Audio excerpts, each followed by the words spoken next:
splendid day for football at the Meadowlands.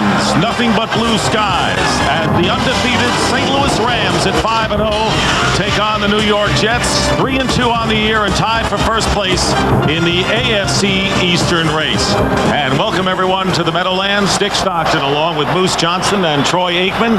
Trunk Candidate will make his first NFL start at running back today in place of Marshall Faulk, who is sidelined with a bruised knee, a residual effect from last week's grueling defensive win over the Giants. What can we expect from the Rams with that today, Troy? Well, the first thing you need to realize is that you don't replace a Marshall Faulk. He's a very accomplished player, but Trunk Candidate has some special skills of his own. He's very fast and very explosive, and you can look for the Rams to try to take advantage of that early and often in this ball game, both by throwing the football to him and running them. We talked to Mike Martz. He says we are not going to change what we do offensively, and what they do is throw the ball often down the field to these explosive wide receivers. All right, I think that the onus has to be on the Jets. They have seen many different approaches on how to handle that tremendous St. Louis offense. What might their plan be today? Well, I think they're going to use a variety of things. And the number one thing is to disrupt the rhythm of Kurt Warner. They're going to try and do that with their 4 down linemen. They're going to bring 5 or 6 with some blitzes. Look for Mo Lewis to line up outside as a pass rusher. But the most important thing is the offense. They've got Curtis Martin. They need to take some time off the clock, establish the running game. Watch for Vinny Testaverde to let that play clock run down to 1 or 2, 3 seconds left. All right, and right now our UPS keys to the game. First, the Rams. Well, the big thing is they got to get Trunk Candidate involved in this game early and let him get into the flow of things. The other thing that they have to do on defense is they have got to contain the Jets running back Curtis Martin. It's going to be important for them to control the clock, and Herman Edwards used this in Tampa Bay in the 1999 NFC Championship game, and sure tackling. Their receivers like to catch their passes in full stride. They can't let them get those extra yards. So the stage is set. It'll be the Rams against the Jets in an interconference battle, and we'll be back for the opening kickoff in just a moment.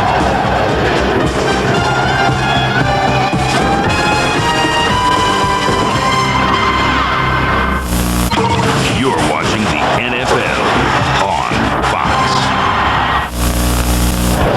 And welcome back to the Meadowlands here at East Rutherford, New Jersey, where the St. Louis Rams, who are 3-0 on the road, taking on the Jets, who have already lost 2 at home. And let's send it down to Pam Oliver, who's with the Rams quarterback, Kurt Warner.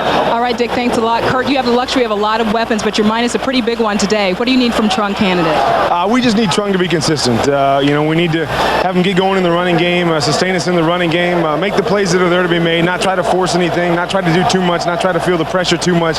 Let the other guys work their things and get open and make the big plays, but just be consistent in there for us. No secret you took a beating last week, and I'm sure the Jets are going to try to do the same. How confident are you that you can get protection up front? I'm very confident. I think that was a one-time thing. Unfortunately, we had some guys banged up and hurt a little bit, but we're strong this week. We feel good going in, and obviously it's going to be a key. We need to get protection, but if we do, I think we're going to be all right. All right, have a good one. Thank you very much. Let's go back upstairs to Dick. All right, Pam, and they should get it because the defensive front of the Jets not nearly as proficient as the Giants, and Mike Martz aware of that.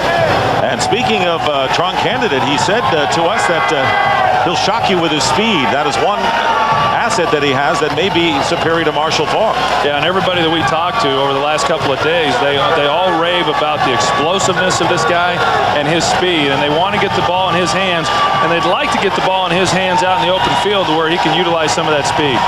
And Moose, as far as the Jets are concerned, they are still adjusting to the transformation under Herman Edwards from the 3-4 to the 4-3 front. Going from a 3-4 to a 4-3 front, and also Ted Cottrell coming over from Buffalo, and they used a 3-4 in Buffalo. So a lot of different things going on there. And also the offensive side of the ball, they're trying to install this West Coast offense. So there's a big learning curve right now for the New York Jets on both sides of the football. And there is Marshall Faulk, and believe me, he wanted to play all week.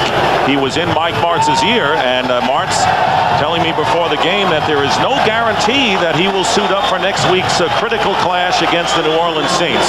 They will decide during the week. So we're ready to go. The Jets have won the toss, and Jeff Wilkins will kick off for the Rams. Lamont Jordan and Craig Yeast, number 84, to return for the Jets.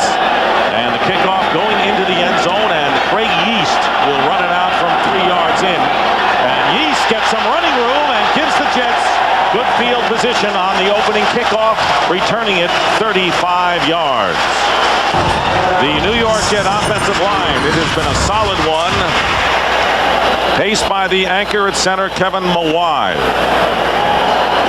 Corbett and Lavernius Coles. Coles catching 2 touchdown passes last week, but Curtis Martin, the leading rusher in the National Football League. He is the only number 28 playing today. We could have had 2 brilliant ones. So Vinny Testaverde, who has yet to throw an interception, starting from the 33. And the tight end, Anthony Beck, going in motion, and pressure on Testaverde from Chidi Ahanatu, and there's a penalty flag down back inside the 20. Referee Terry McCauley. And they're going to call intentional grounding against Vinny Testaverde. An inauspicious start for the New York Jets and Vinny. Boy, I don't know about that call. They got Vinny running a bootleg out here, getting outside. He's close to being outside. Well, the problem there is he probably got outside the tackle box there, but the ball has to travel beyond the line of scrimmage, and it did not do that there. And Richie Anderson, his intended receiver, who was coming underneath, got caught up in some traffic with that play action and actually just stumbled down. He would have been right in the area that Vinny threw the ball. Well, Ahanatu put on the pressure, but Leonard Little has replaced him on a passing situation, to say the least. 2nd and 26, and they run the ball with Curtis Martin for the first time, and he picks up about 5 on the play. Well, the Rams defense, night and day compared their performance of a year ago. Rookie Damian Lewis, but Grant Wistrom one to watch. Brian Young is the other tackle. London Fletcher, the middle linebacker, with Mark Fields and Don Davis, 2 new faces on the outside. And in the secondary, Dexter McLeon and the veteran Aeneas Williams. And Adam Archuleta, the rookie safety, as Lovie Smith coming over from Tampa Bay. He was the linebacker coach there, and he has turned this Ram defense around dramatically. 3rd down and 21, and the handoff inside to Richie Anderson. He breaks a couple of tackles, but doesn't even get back to the original line of scrimmage. And 4th down coming up, and the Jets will kick. And right there, just a situation where Herman Edwards wants to manage the field position. He doesn't want to take any risks right now early in the football game, take a chance on having the turnover or punting from deep in his own territory. So right now, he wants to kick the ball, cover this punt, and make St. Louis drive the length of the field. Tom Tupa, whose average is at the bottom in the NFL, gets off a good kick. Oz Hakeem at the 25. Looking for running room up the middle, and he is dragged down as he gets close to the 35-yard line. So now the Rams go on offense, and Kurt Warner leading the way, the #1 rated passer in the entire league. The offensive line, Orlando Pace is the ace, and Rod Jones replaces Ryan Tucker, who is dressed but hurt at right tackle. Trunk candidate, the main running back, Isaac Bruce and Torrey Holt, just 2 of a host of wide receivers. And it's going to be interesting to keep an eye on Rod Jones, the tackle who's playing in the place of Ryan Tucker, who struggled in last week's game and allowed some big hits on Kurt Warner, to see how he plays today. Jeff Robinson is in as a 2nd tight end, and he is in motion, and the handoff to Candidate has blockers in front of him, and Trunk Candidate picking up about 3 yards on the play. Marvin Jones on the tackle. The Jets defensively, and they have had problems stopping the run. John Abraham, Steve Martin, Shane Burton, and Sean Ellis. Most of those players have been hurt with nagging injuries. Farrier, Jones, and Mo Lewis, the linebackers. The corners are Marcus Coleman and Aaron Glenn, and Damian Robinson, the free safety, and Victor Green, the strong safety who clinched last week's game with an interception in the last half minute. 2nd and 7. Ricky Prohl in the lineup, but the pitch goes to Candidate, and Trunk Candidate is stopped at the 42-yard line, about 3 yards short of the first down by Steve Martin. Well, we talked about how they wanted to try to get the ball into Trunk Candidate's hands early and let him get into the flow of this ball game. And the first 2 plays, they came out, give him the ball, and let him run. It may be a little bit uncharacteristic for the Rams, but remember, this is a defense that struggles against the run. And Trunk Candidate, you talked about his breakaway speed. Scored the game-winning touchdown against the Giants last week. 3rd and 3. And Kurt Warner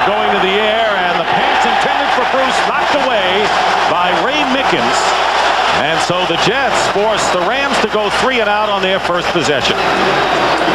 Yeah, and that's going to be important for the Jets to maintain that throughout this ball game. They've got to limit the opportunities of this offensive football team for the St. Louis Rams.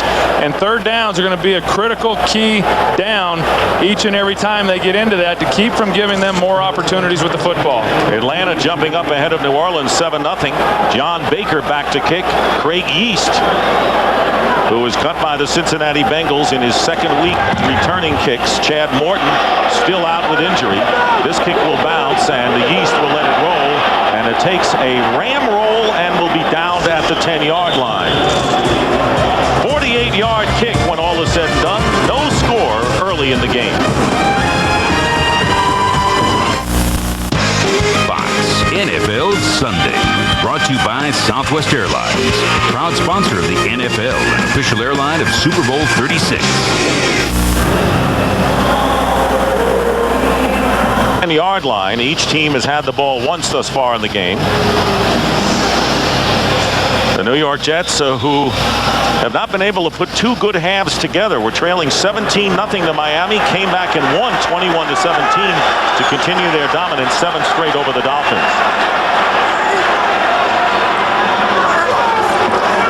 Fake handoff and on the slant, the pass caught by Lavernius Coles. First down for the Jets as we check in with our first game break of the day to James Brown. Hey, JB. Dick, here's the visual embellishment of the score you gave. Chris Chandler, play action, looking for a guy they want to incorporate more in the offense, the tight end. Algie Crumpler, 57-yard touchdown play. Falcons on top. They've outscored their opponents 45-3 in the first quarter. Back to Dick, Troy, and Darryl. You know, the Falcons always give the Saints trouble in New Orleans somewhat. Well, you just don't see tight ends running down the field like that either. You had one that might have gotten down there. Jay Novacek, first down on the 23, and here's Curtis Martin. Curtis Martin wending his way with a brilliant piece of running out of bounds, close to the 40, chased out by Kim Herring as Martin picks up 17.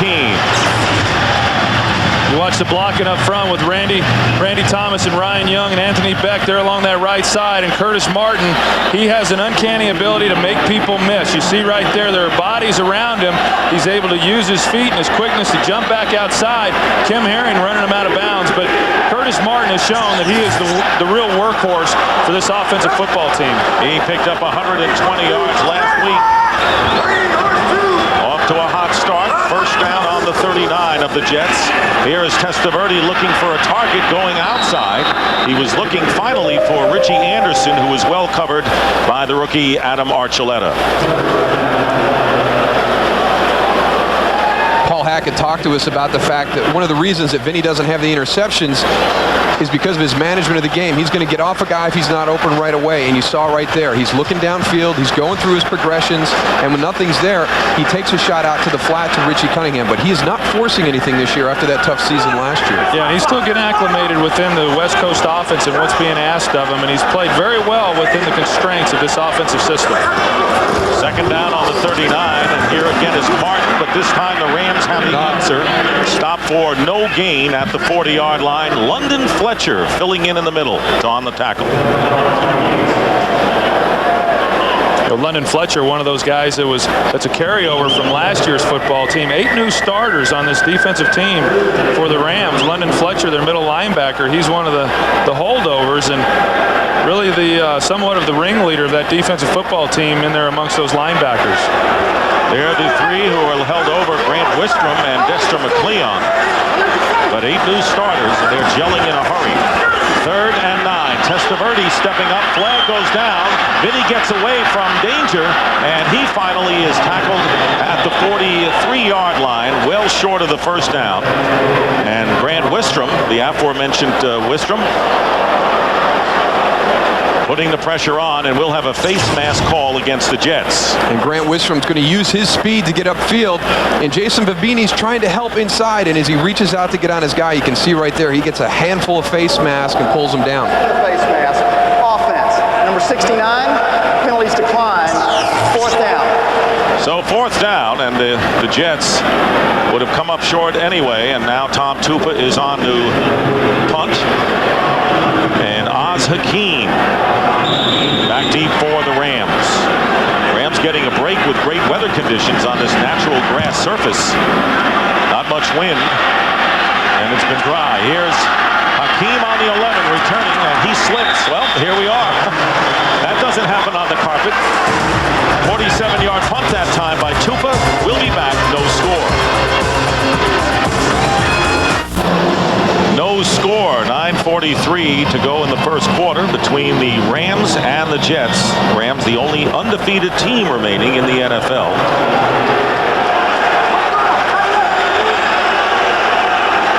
Rams' second possession of the game, starting from the 23.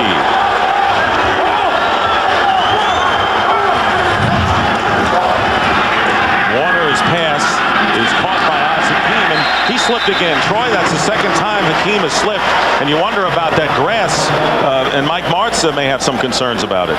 Yeah, that's going to be a factor in this ball game. And I talked to Mike Martz prior to the game and asked him what he thought of the conditions of the field, and it's a real concern of his that on the outside, inside the numbers, the field is in pretty good shape, but outside the numbers, it is very slick. And in last week's ball game against the Jets, there was a number of guys that were slipping. You see here, Hakeem, he's slipping, and they're going to have, that's going to be a consideration in this game.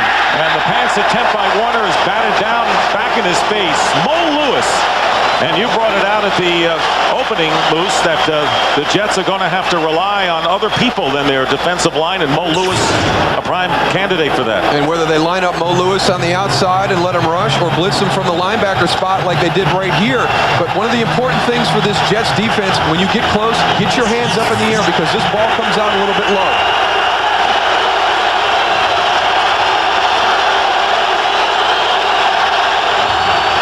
A factor, 3rd down and 9, and here is Kurt Warner, and he's got the open receiver Torrey Holt for the first down at the 40-yard line. A 15-yard pickup with Ray Mickens defending. Well, one of the things that the Jets are trying to do is they're trying to rush with 4 guys right here, and if you give Kurt Warner time to throw the football, which you will when you're only rushing 4, he's going to find people down the field to throw the football to. Here's Torrey Holt. He finds a hole. Kurt Warner delivers him the football. Of course, the key for the Jets, I would think, Moose, is that you got to tackle them. Don't let them get more yards after they make that reception. Rams picking up the first down on the fake pitch to Candidate, and Warner now goes back to Trung, who makes the catch, and he slips and is down after a pickup of only a yard. One of the other points that Mike Martz made when he was talking about the conditions of the field, he said the guy that he thought it was going to affect the most was Trung Candidate. I asked him why that was, and it's because that, as we mentioned earlier in the game, Trung Candidate is a very explosive running back with tremendous quickness, and he felt that he would be the guy who would be affected most by the field conditions. Mike Martz telling us that the speed that Candidate have will shock you. Very exuberant, but the turf catching up to him. 2nd down and 9 from the 42. Again, Warner looking to throw, getting some pressure. The ball nearly knocked out of his hands, and finally Warner goes down for a loss of about a yard. Shane Burton picking up the sack for the Jets. Well, now they're able to bring some pressure. They bring the linebackers up inside, and they get all the guys, Mo Lewis coming up the middle, and they get 5 guys rushing, which creates a havoc for the offensive line. John Abraham, number 94, coming off the corner, is able to strip Kurt there. Kurt's lucky he was able to get that ball back. 3rd and 10. The crowd is heard. Trying to escape more pressure, and Warner lets it go, and it's caught by Trung Candidate. And Candidate, as a receiver, gets away. So Kurt Warner, running for his life, hits Candidate for a gain of 29 yards into Jet territory, and a first down on the New York 30. Just doing a good job of avoiding some of that pressure right there. And you've got Rod Jones. This time it's Sean Ellis to the inside. But look at Kurt. He steps to the outside. He's so patient in the pocket. He doesn't have the happy feet. Stops, sets his feet, throws the ball to Trung Candidate. And there you get to see some of that speed that you were talking about. Yeah, and Kurt did a great job of showing his poise. He fumbled the snap, was still able to get back and find Candidate, get him the football. From the 30-yard line, the Rams in Jet territory. Candidate is down quickly by Eric Obagu, who played in many run situations completions last week against the Dolphins. Stubbs, the second-year running back, for a loss of a yard. Well, when you got a Bagu on the outside end there, and nobody's even going to come out and block him, he's right here. He's going to come right off the corner. The tackle was trying to give him an influence block. They're trying to run a type of draw and get him rushing up the field, but Bagu sees that, is able to come down the line and make the tackle. Again, 2 tight ends for the Rams. 2nd and 11. They're trying to protect Kurt Warner. Here's a play-action pass going the other way, and it's Ernie Conwell who makes the play. Conwell inside the 20. Fumbles, and the Jets pick it up. So the Jets, who have been creating turnovers all year long, and Aaron Glenn picking up the fumble, and now give the Jets a +16 in the turnover ratio that has kept them in every game this year. We'll be right back.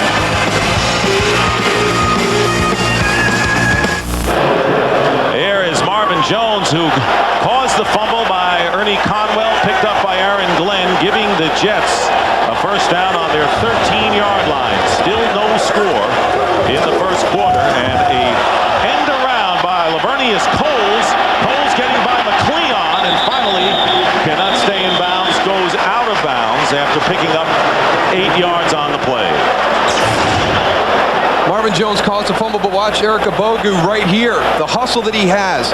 He's coming in to pressure the quarterback. All of a sudden, he reads the screen. Watch him chase the ball down the field. And this is a mentality that Herman Edwards has brought to this New York Jets football team. They will have 8, 9, 10 guys around the ball when it's moving downfield.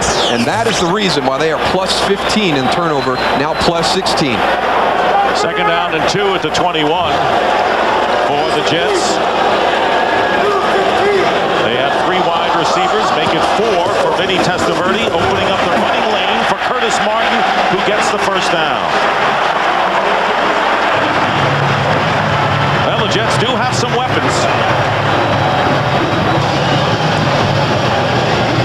So you take a look at what they're trying to do here. They're going to spread these receivers out right here, and they're going to create 5 in the box right here, and that gives 5 linemen, 5 offensive linemen blocking 5 defensive players, and they like that, and they feel that if they're able to create that, get the ball into number 28, Curtis Martin's hands, and he's going to make something happen with it.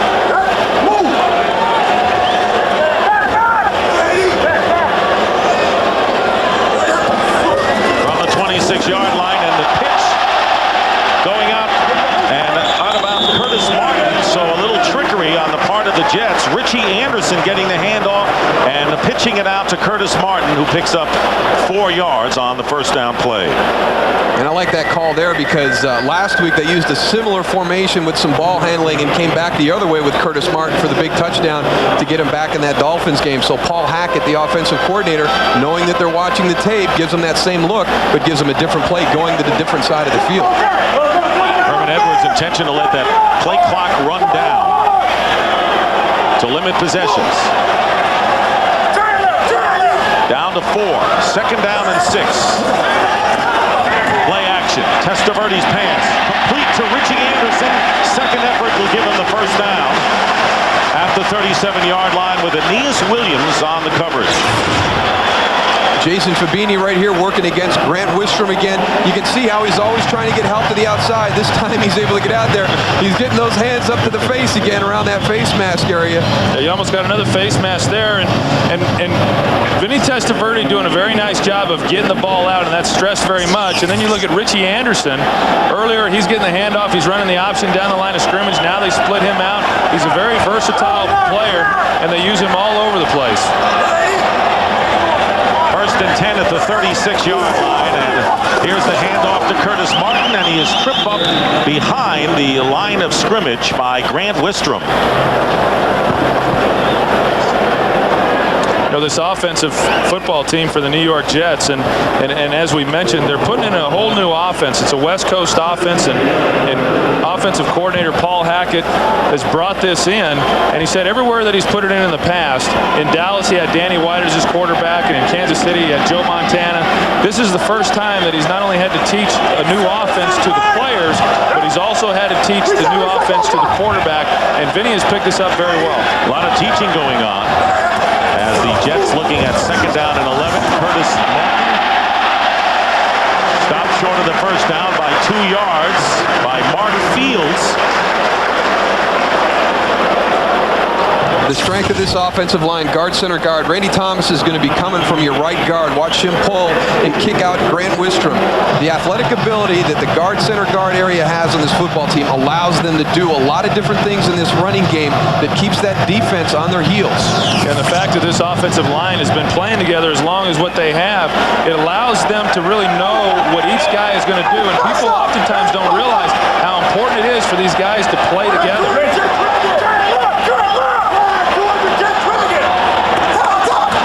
They let it go down to 1 second. A flag is down, and on 3rd down and 2, Lavernius Coles with the completion, and Vinny Testaverde indicating that, in his opinion, there was an encroachment penalty against the Rams. Here's Terry McCauley in his 4th season as an NFL referee.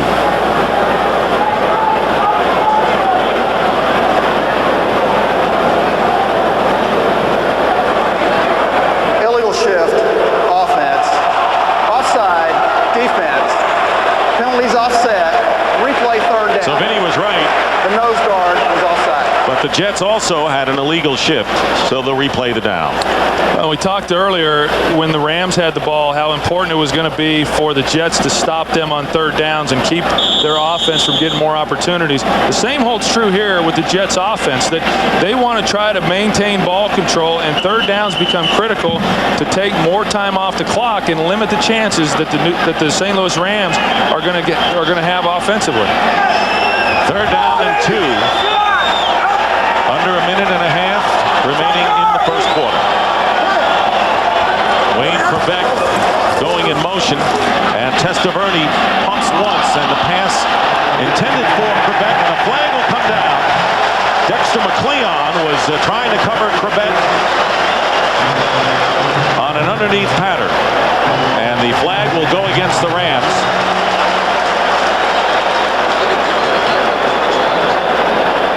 Then the officials huddle up, and if it does, it'll be an automatic first down for the Jets, which it will be.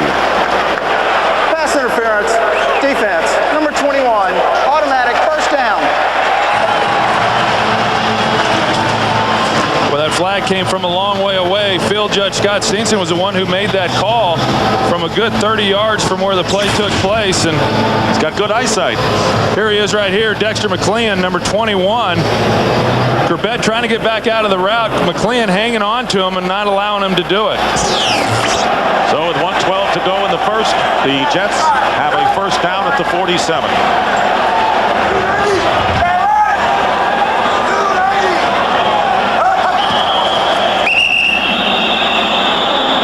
Penalty flag is down. Delayed game, offense, 5-yard penalty, repeat first down. So it'll be 1st and 15, which puts the Jets offense in a bit of a hole move. Well, you're talking about running that clock down, but you've got to be organized in an offense. Somebody's got to let you know that you're getting a little bit too close on that, and that's one of the risks that they will run if they try and take it down too far. They've got to be happy with letting it get to 1 or to 2 or 3 seconds left on that play clock. I mean, as we look at the time of possession where the Jets have the edge, you can let it down to 3. You get the idea that way, don't you guys? So 1st and 15 at the 42.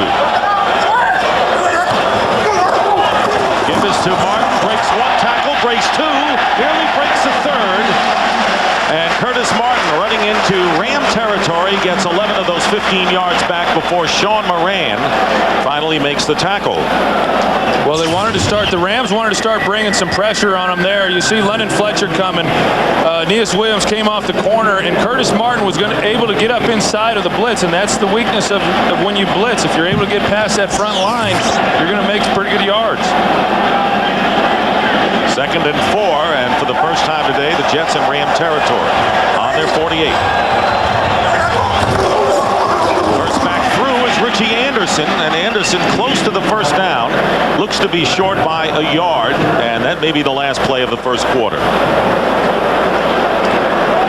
Well, it's been a defensive battle thus far, and the Rams who are one of the top defensive teams in the league. You know they can score points. And that is the end of the first quarter here at the Meadowlands in East Rutherford, New Jersey. The Rams and the Jets are scoreless as Fox NFL Sunday continues after these messages.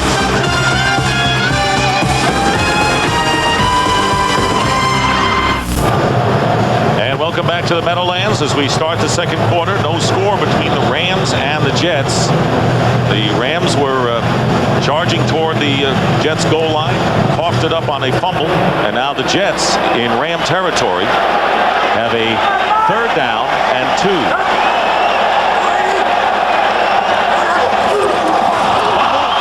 And covering up is Vinny Testaverde, a loss on the play. And the Jets will have to kick. So again, Troy, to echo your comments earlier, the 3rd down's always important, and that time the Jets in Ram territory couldn't convert the 2 yards. So Az-Zahir Hakim goes back to the 10-yard line, and Tom Tupa will punt for the Jets.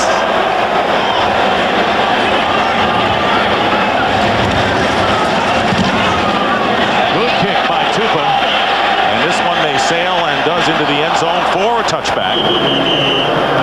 So early here in the second quarter, by second, the Ram offense will take over from the 20 when we come back. The League Championship Series continues at 7:30 p.m. Eastern, 4:30 Pacific on Fox and Fox Sports Net. Most of you will see the Mariners and the Yankees, who lead now 2-1, square off in Game 4 of the ALCS here on Fox. You can catch the Diamondbacks, who are on the brink of eliminating the Braves. Game 5 of the NLCS over on Fox Sports Net. Boy, the visiting teams have had the edge in this series, both of them. Check your local listings for the game and channel in your area. First down from the 20, Trunk Candidate with a good upfield cut, picking up 4 yards on the play. So we have a scoreless first quarter, early in the second. And Troy, what has caught your eye thus far in what we've seen in the first quarter? Well, I think the biggest thing is that the Jets have been able to come out and do what it is that they wanted to do. They've controlled the clock. They've got 70 yards rushing in the first quarter. And the other thing is that they controlled the clock for almost 10 minutes in that first quarter.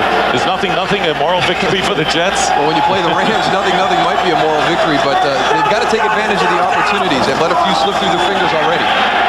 On 2nd down and 6, the pass caught by Torrey Holt, and a first down to the 46-yard line of the Rams. A pickup of 21 as we check in on another game break with JB. Hey, Dick, looking to beat the Skins for the first time in 6 tries. Carolina scores in his play action to Wesley Walls, the tight end, with his 4th straight game with a touchdown catch.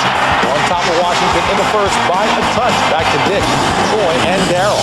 People wondering whether the Rams will go unbeaten. What about the Skins going winless? That hasn't popped its head yet. First down at the 46, and there's a wide receiver screen to Oz Hakim, and he picks up about 4 yards on the play. Well, the NFC West, 3-team battle in Atlanta, leading New Orleans in the early going thus far. Yeah, this is one of the better divisions in football right now. 3 very good football teams. I don't know that anybody expected San Francisco to be at the level that they're at right now, but there's three teams in New Orleans, San Francisco, and St. Louis playing awfully well. What a huge game next week, New Orleans versus St. Louis, depending on what really happens today with that undefeated record. And Mike Martz says he doesn't know whether Marshall Faulk will indeed be ready.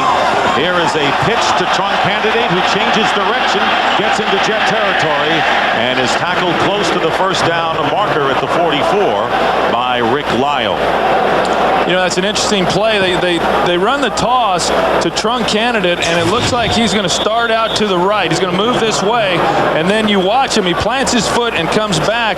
You got Kurt Warner lead blocking for him, and Trunk's able to get up inside of that. But what looks like, here's another look at Kurt Warner getting out there trying to secure against Mo Lewis. You know, nothing pretty, but it's effective. And that's a play that they want to use to try to take advantage of the speed of a guy like Trunk Candidate. And I know that you were always lobbying for that play back in Dallas when we were there. You know, get you out of the corner. Lobbying to keep it from us running it. They're short by less than a yard, and meanwhile, Moose was lobbying to get the ball more often. Yeah, you see we didn't run that play, and we never handed the ball off to Moose. Third down and inches for the Rams on the Jet 44. James Hodgins and Trunk Candidate out of the eye. And the pitch going to Candidate, giving ground and getting the first down. It has open field. And Candidate is knocked down. He put a great fake on Damian Robinson, and finally Mo Lewis making the tackle after a gain of 29 yards to the 16. Talking yesterday with Kurt Warner, one of the things that he said that Trung needed to work on was his patience. And right here, I tell you what, he shows tremendous patience, because in the beginning, that play didn't look like it was going anywhere, and he picked his hole, let the blocks develop, and turns it into a very big play downfield. Oh, and this is really his first opportunity to get extensive playing time. And last year, it was an injury-riddled rookie year for him, and he's excited about the opportunity to get a chance to come out here and play. And there's where he's lined up, out to the left, but going the other way is Kurt Warner. If he can get rid of it, he can't, and he is sacked by Rick Lyle. That is the second time the Jets have gotten to Kurt Warner. The Giants got to him several times last week.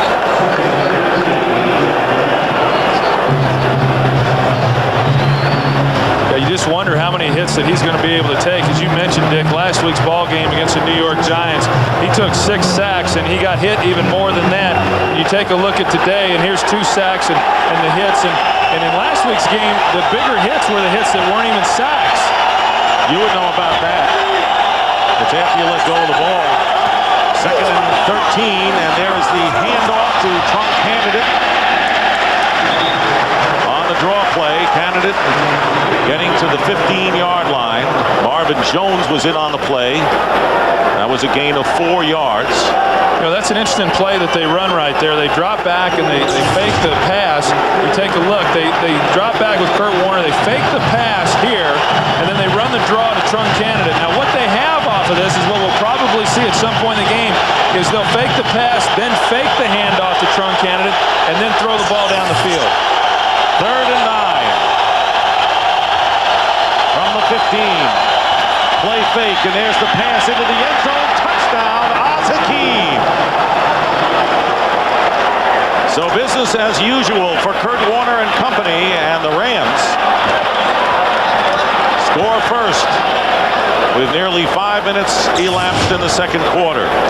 Well, I'll tell you what, the play action, and it works because they've been able to run the ball effectively to Trunk Candidate. It draws the linebackers up, Marvin Jones and Mo Lewis, and Oz Hakeem is able to get in behind them and get the touchdown. But it was all set up because of the way that the Rams have been able to run the football with Trunk early in this ball game.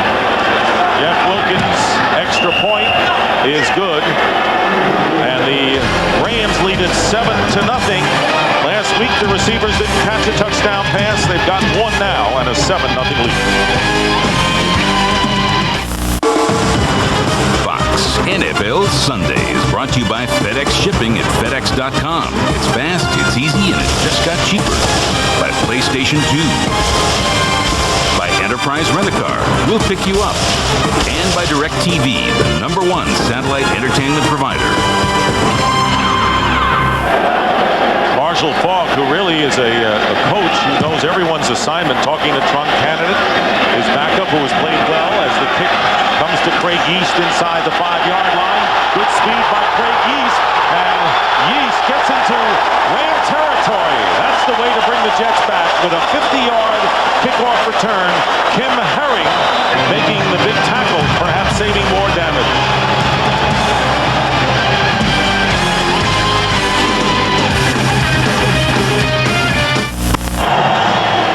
Big kickoff return after Oz Hakeem catching the touchdown pass, giving the Rams the lead. 8 plays, 80 yards.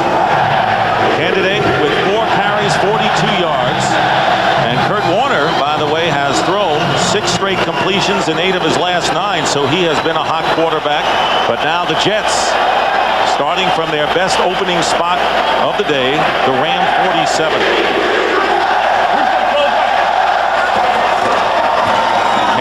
To Curtis Martin, leaping over defender and picking up 2 yards. We go back and take a look at that touchdown. James Ferrier right here, number 58. He's going to be responsible for going down the middle and keeping Azakim from getting there. The play action holds him up just enough, and Azakim is able to get in there. Here it is right here. If you take a look at Kurt Warner dropping back, making the fake, but the thing that's most impressive is the way he sees the play and lets go of the football. No indecision on his part. 2nd and 8. And a penalty marker. False start. Offense. Number 88. 5-yard penalty. Remains Tight second end down. Anthony Beck, 5 yards. Let's check in now with James Brown on a Fox game break. Hey, Dick, take a look. Chicago's up 10-0, but the key play was the A-Train, Anthony Thomas, 46 yards, longest run for scrimmage for the rookie, and that set up the Fred Baxter touchdown. It's 10-0 Bears over Chris's Bengals. Back to Dick, Troy, and Darryl. All right, JB, thank you very much. Back here in Sunsplash Meadowlands. Jets trailing by 7. 2nd and 13. Back at midfield, and here is Testaverde going to Beck. And Beck picking up about 6 or 7 yards up on that play. London Fletcher on the stop, and they get to the 41 of St. Louis. You know, going back to the field position that the Jets have been able to create for themselves on the last 2 kickoff returns for the Jets, they've gotten great yardage and really big returns. And one of the things that Mike Martz told us in last night's meeting with him was that his kickoff coverage team has been outstanding, but the 2 kickoff coverages that they've had today, they've been less than stellar. Anything but. 3rd and 5. Testaverde with the short drop. The fade. Flag is down. Lavernius Coles was the intended receiver. And a flag is down. They're going to get Dexter McClean on pass interference on Lavernius Coles. And the preliminary signal pointed to a penalty against the Jets, and now they got it straightened out, I think. Pass interference. Defense. Yep, Number they did. 21. Automatic first down.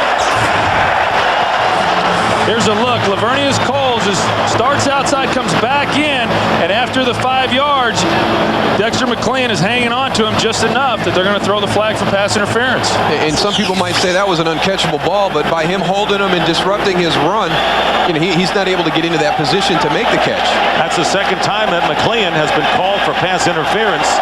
So he appears to be the target for Vinny Testaverde.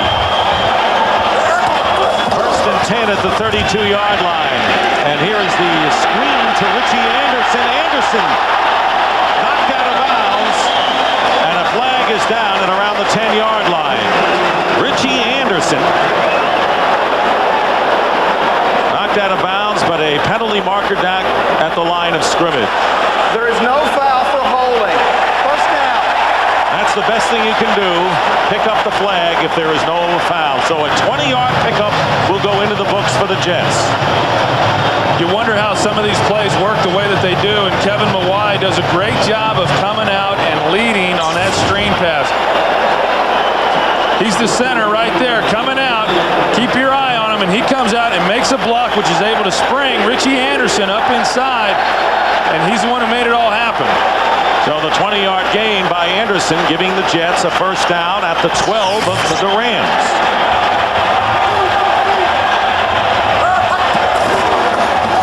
Curtis Martin looking for running room, picks up 3. And this is where Herman Edwards guys told us that getting 3 won't be enough in the red zone against this prolific offensive team. They've got to get the touchdown. You can't miss your opportunities in the red zone, and that's one area that the Jets really focused on this week. The fact that they know that St. Louis has the ability to put a lot of points on the board. They don't know how many opportunities they're going to get in the red zone. When they do, they can't kick field goals. And you can talk about the Jets. They're ranked 22nd in the league in offense, but in scoring, they do a great job of scoring when they get inside the red zone. They're 10th in scoring and very efficient down here in the red zone. 2nd and 7. Play action for Testaverde. Going underneath, completing to Wayne Corbett. And Corbett, all he needed to do was get the first down, and it's close to the sticks. Corbett is tackled by Tommy Polley, a rookie, and Aeneas Williams. You know, in Corbett,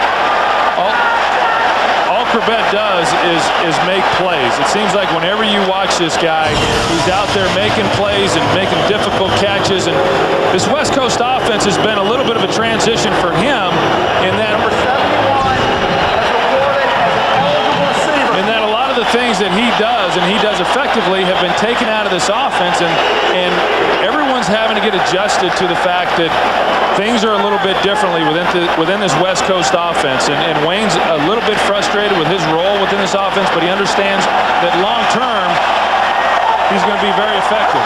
Tied for second in the league with the red zone offense. It was a first down by the Jets. First and goal at the 2. Curtis Martin trying to get to the goal line, and a flag comes flying. Tommy Polley, a rookie from Florida State, and a holding call against the Jets.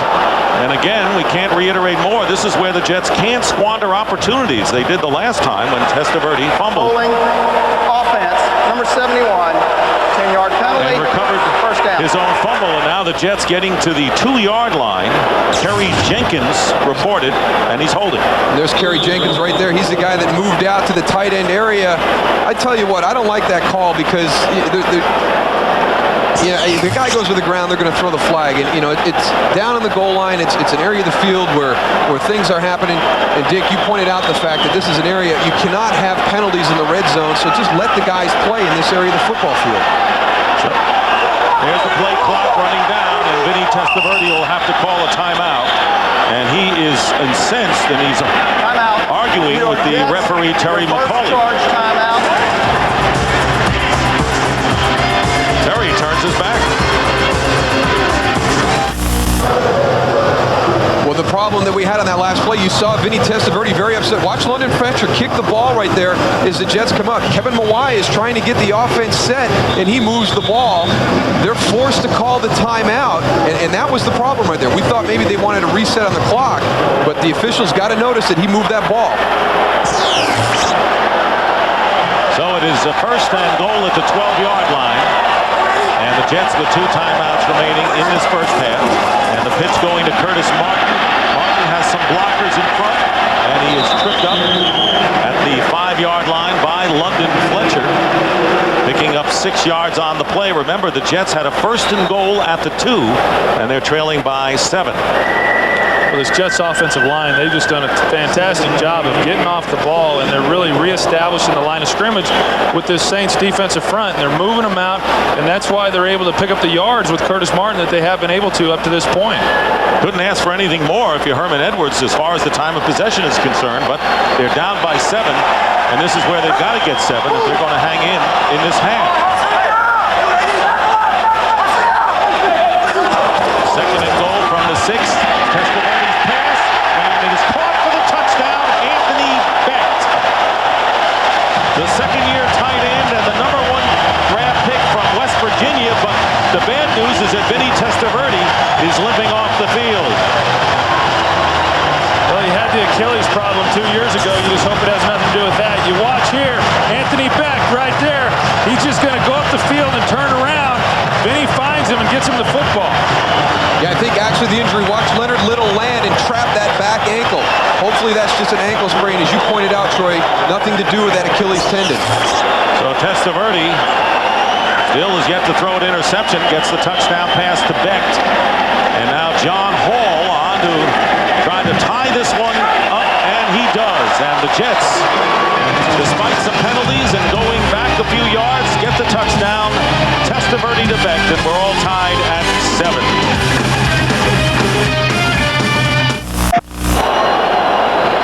The Jets tying the game with the Rams, 7-7 with 4:51 remaining in the second quarter, and it was Craig Yeast's 50-yard kickoff return that ignited the Jets, who went 8 plays on 47 yards to tie the game at 7.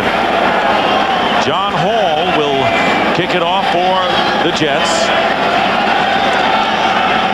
Dre Bly and Yo Murphy are back deep. This is Dre Bly, 8 yards in the end zone. And the Rams will start from the 20 when we come back to the Meadowlands. Fox NFL NFL Sundays, brought to you by Southwest Airlines, proud sponsor of the NFL and official airline of Super Bowl 36. By Visa, it's everywhere NFL fans want to be. By your neighborhood 7-Eleven store. Oh, thank heaven for 7-Eleven. And by Stride Guard insoles. Take more impact than stride. Vinny Testaverde's all right. He had his leg rolled up on him. He is fine, but not Shane Burton, who has one of the 2 Jet sacks from the defensive line. He is out with a calf injury and will not return. Rams at the 20-yard line, 1st and 10, 7-7. Thus far, a surprisingly low-scoring affair. James Reed, rookie from Iowa State, replacing Burton up front for the Jets. Here's Candidate, and he gets a couple. Well, another guy we want to keep our eye on is Wayne Corbett. He's taken 2 big hits. You can hear that one right there, and he was a little woozy coming after that catch. Yeah, and then he comes down here, and Grant Wistrom puts a hit on him right here. You can see he's down. Remember, he suffered a concussion against Miami last week, did not practice on Wednesday, had headaches. But he was in the full workout mode on Friday when we watched him at Hempstead, Long Island. 2nd down and 8 for the Rams.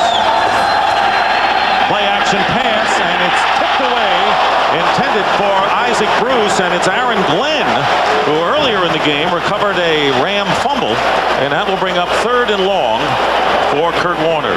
Yeah, sometimes you get so used, Kurt Warner gets so used to guys being wide open for him and being able to get him the football that in that particular situation, Aaron Glenn was all over Isaac Bruce. There was really nowhere to throw the football, and Kurt forced that one. He was lucky that it was not intercepted. Isaac Bruce yet to catch a pass today. 3rd and 8.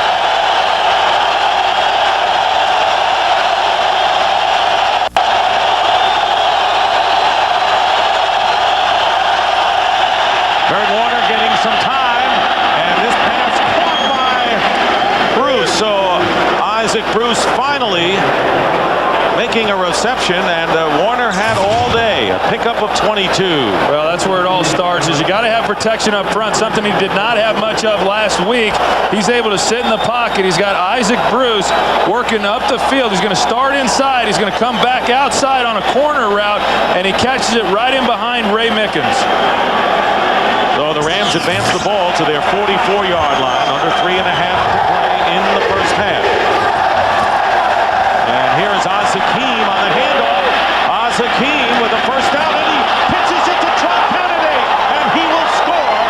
No flags are down. Well, it's the option play. Remember that from Oklahoma, Troy? Well, I'll tell you, Mike Martz told us before the game he's going to do what he does. I've never seen that play before in the playbook. I cannot tell you how impressive that is for Trunk Candidate to stay in pitch relationship with Oz-Hakeem. I mean, he never varies. He stays right there, and you can see he's looking for him the whole time. Here's a look. Oz is looking to get him the football. He finally deals it off. Trunk Candidate running in and out of traffic to keep pitch relationship with him. I know about pitch relationship playing at Oklahoma in the Wishbone. He's an outstanding football player. Jeff Wilkins with the extra point, and the Rams going into their bag of tricks have taken a 14-7 lead over the Jets. That was a 56-yard play, and for Candidate, that is his 2nd touchdown in as many weeks, 3rd of the season, and getting the low fives and the high fives and the pat on the hands and heads from his teammates. Remember, filling in his first NFL start for the injured Marshall Faulk. It's kind of like they stole the little play from the Jets. This was very similar. He breaks inside, but Oz-Hakeem, it's so right there you can see he's looking, and you can't see Trung right now as he comes into your pitcher, not only staying in relationship, but being able to pitch the ball backwards so it's not a forward lateral. You would think these guys both came from a wishbone school. But do you think that Oz-Hakeem, he knows he did a good job right there. I bet the coach told him all week long when they were practicing on this thing, hey, trust me, it'll be a touchdown.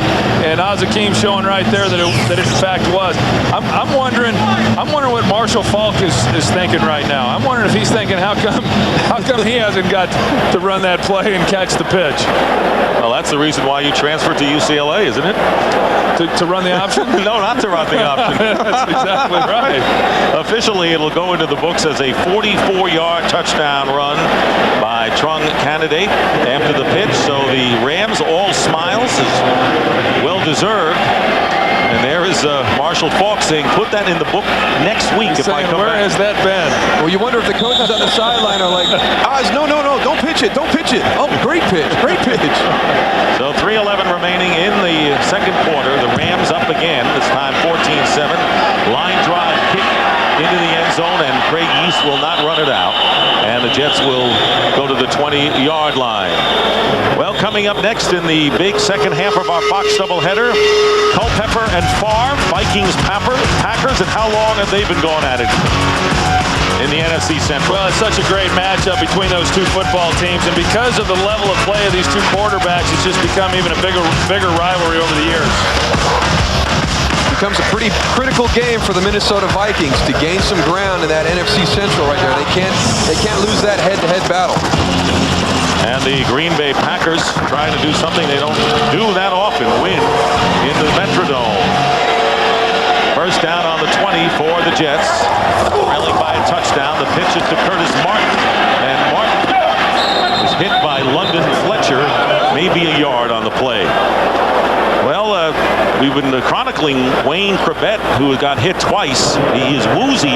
That's the report from the Jets sideline, and is out for this series at least. Yeah, and that's the head trainer right there that he's talking with, and so you can tell that there's something not quite right with Wayne. He said he was fine after last week's hit, and then when he started practicing on Wednesday, he started experiencing some headaches, and he may be experiencing some of those headaches right now.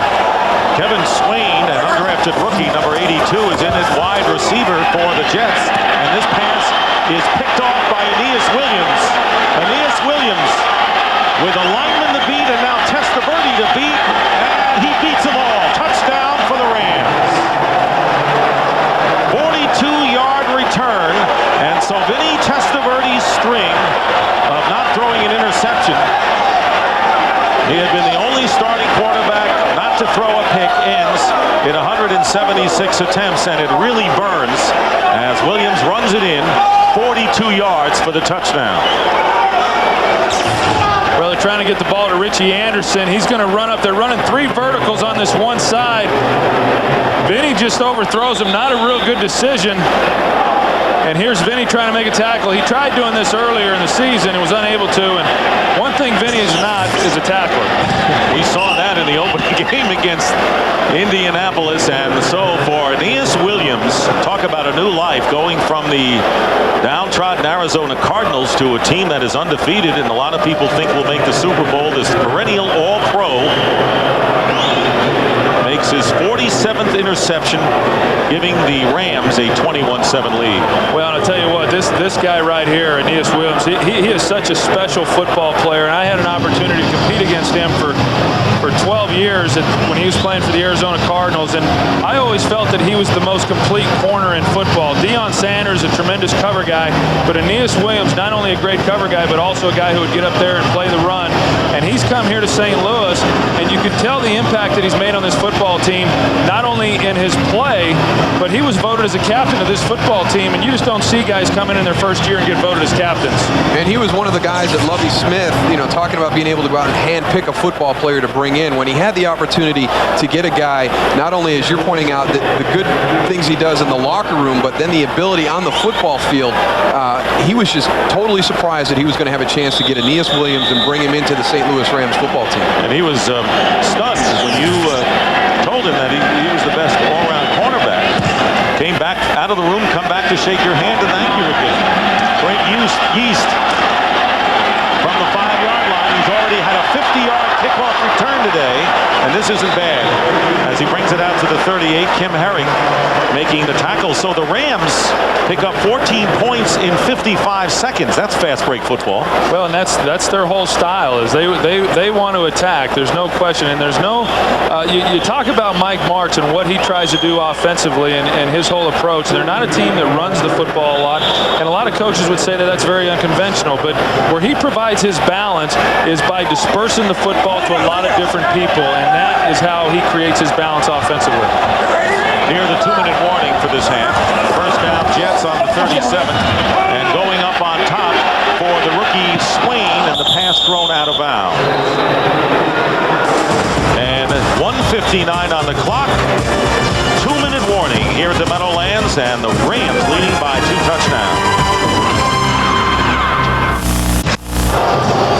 Mike Martz trying to lead his Rams to their 6th victory in a row. Only one other team in NFL history has started off 6-0 for 3 straight years. You have to go back to Curly Lambeau and the Green Bay Packers back in 1929 when Moose was a freshman at Syracuse. I got some gray hair, but I'm not that old, Dick. 2nd and 10 at the 37. 2-minute warning. Jets have 2 timeouts remaining. Testaverde behind Richie Anderson, who makes a fancy one-handed grab, gets 5 yards as we check in with Pam Oliver. All right, Dick, you know, Wayne Corbett's known for his toughness, and he's still trying to get back in the ball game. Trainers finally convinced him to go ahead and go in the locker room for an evaluation. That's where he is now, and that's where he's going to stay. And we'll update you in the second half. Back to you. All right, Pam, thank you very much. A 1-yard pickup to Richie Anderson again. And Dick, that was a big 3rd down right there, and now they're going to give the ball back to the St. Louis Rams with 1 minute and 30 seconds left on the clock. Plenty of time for an offense of this ability to get back down the field and get points. With 1:33 to go, the Rams are calling the timeout, sensing they'll get it back. While we have a moment, want to remind you that coming up on the Visa Halftime Report, JB, Terry, Howie, and Chris will have scores and highlights from around the league, and the Fox Sports Ticker will keep you updated with up-to-the-second stats. It's funny how we were just talking a few minutes ago how the game is really unfolding just the way the Jets wanted it to. It's 7-7. They've moved the ball, and now all of a sudden, as Troy pointed out, the fact that boom, it changes that quick, and now here's an opportunity with 1 minute and 33 left for them to get the ball back and maybe go up 28-7 at half when just a few minutes ago everything looked great for them. Well, you make a mistake, and this team will burn you as Tom Tupa prepares to punt to Oz Hakeem.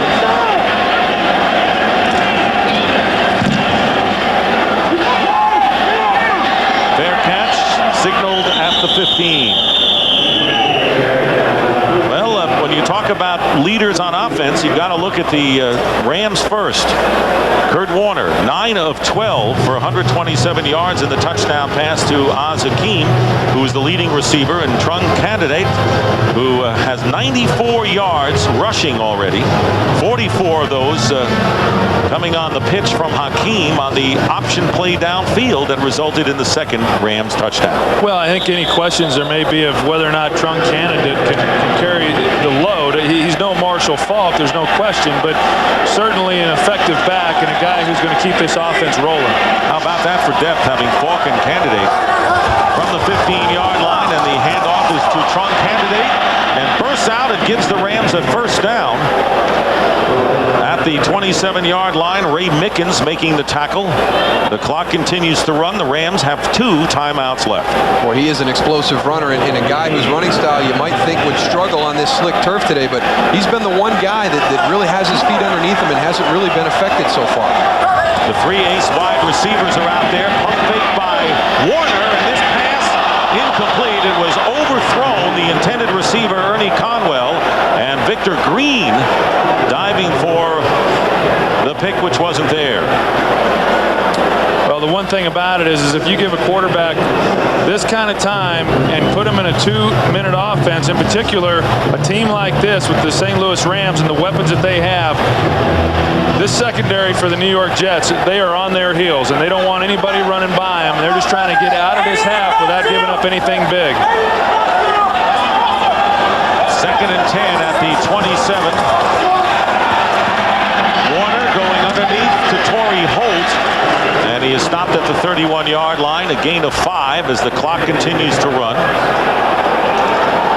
At least the Rams would like to get it into field goal range for Jeff Wilkins, who is yet to miss this year. Well, they've got 2 timeouts, Dick, and they're letting the clock run. We're at 30 seconds right now. They may be content not getting any points. Rams 5 of 6, including their last 5 third down conversions. Warner, 1st down. Oz Hakeem trying to stop the clock and go out of bounds and cannot do it.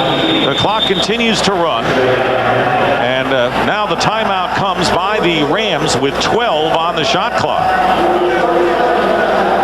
Well, tonight, the League Championship Series continues at 7:30 Eastern and 4:30 Pacific on Fox and Fox Sports Net. Most of you will see the Mariners and the Yankees. Yankees lead 2-1 in that series. It's Game 4 of the ALCS. That'll be right here on Fox. You can catch the Diamondbacks battle the Braves in Game 5 of the NLCS over on Fox Sports Net. Arizona, one game away from getting into the World Series. Check your local listings for the game and channel in your area. Talk about home field advantage. That hasn't been the case in the LCS in either league thus far.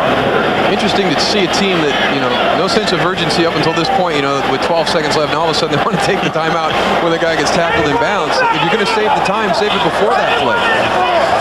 Here is Asakeem, and he is tackled at the 35. Loss of 3 yards, and the Rams are going to let the clock run out. Yeah, that surprises me a little bit that they weren't a little bit more aggressive going after him and trying to get points, but 21-7 lead they're happy with. They'll take it. That is the end of the first half with the score. The Rams 21 and the Jets 7. Fox NFL Sunday will continue after these messages and a word from your local Fox station.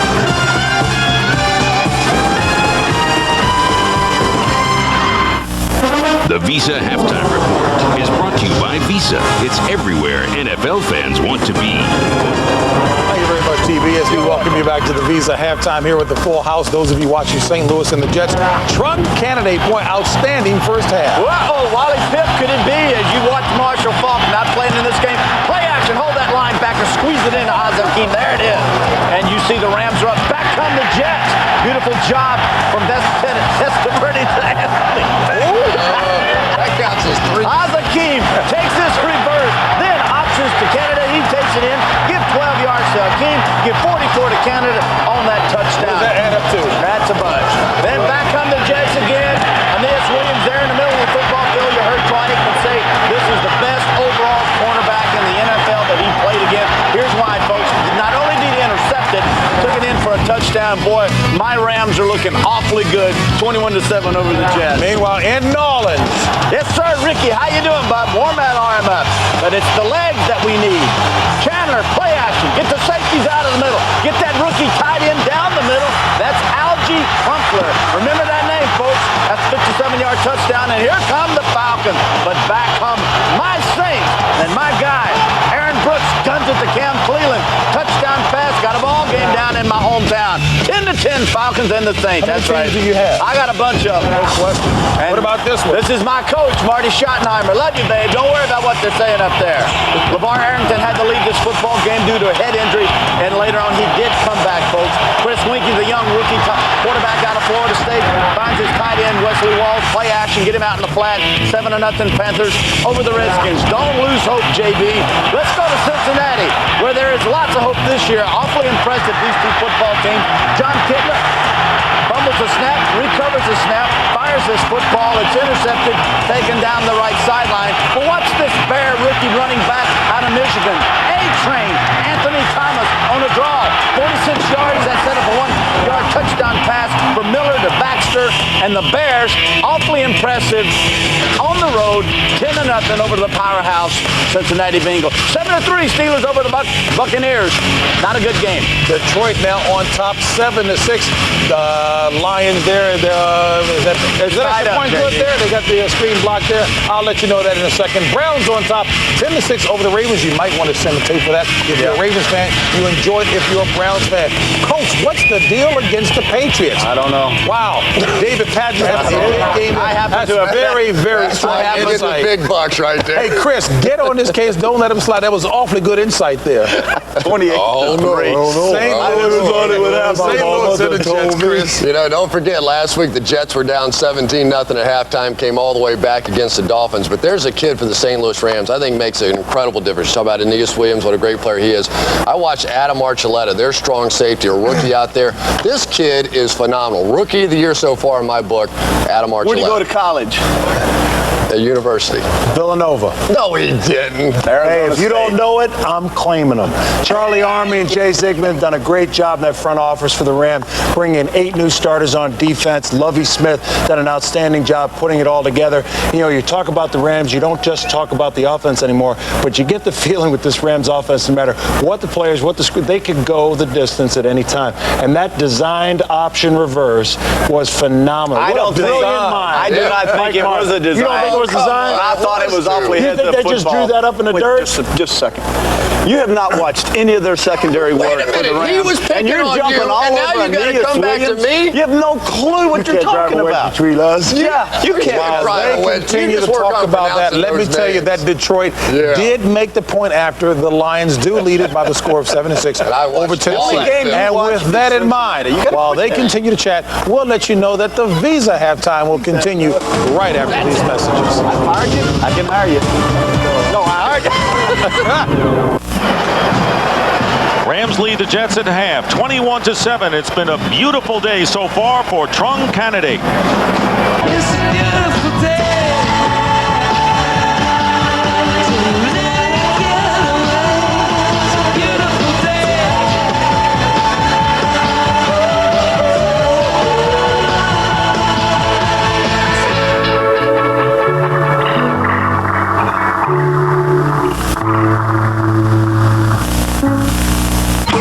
You're watching the NFL on Fox.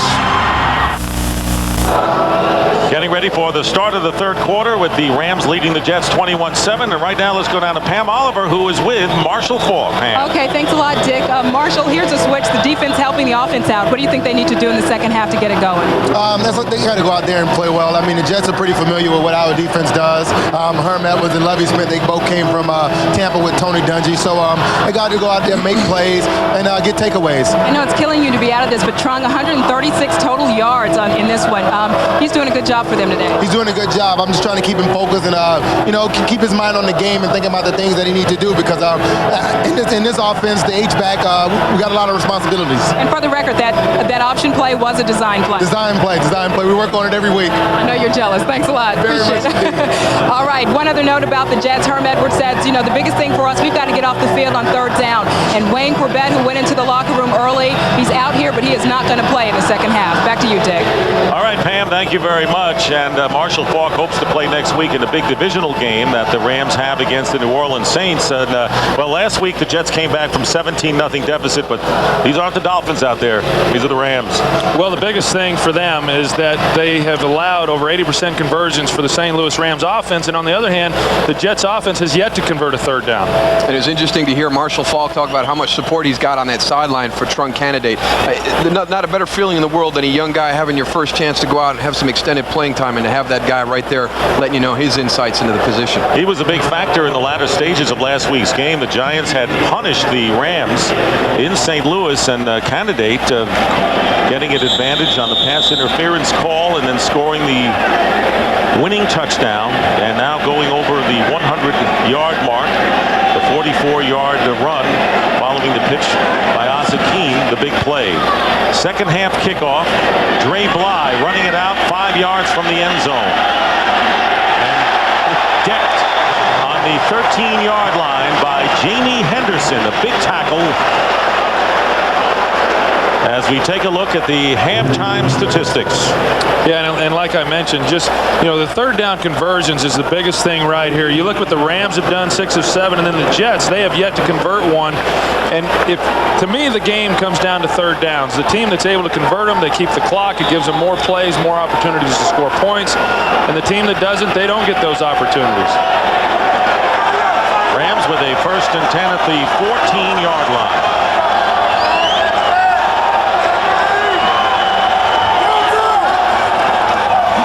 Delay handoff to Candidate, and he gets nearly 8 yards on first down. Let's take a look at what Kurt Warner has done today as far as passing by distance. Well, you look where he's been most effective, and it's really been 29 yards and less, and he's 0 for 1 at 30 to 39 yards, but he's not taking any shots over 40 yards, which for a Mike Martz coached offensive football team, that's extremely unusual. Second down and 2.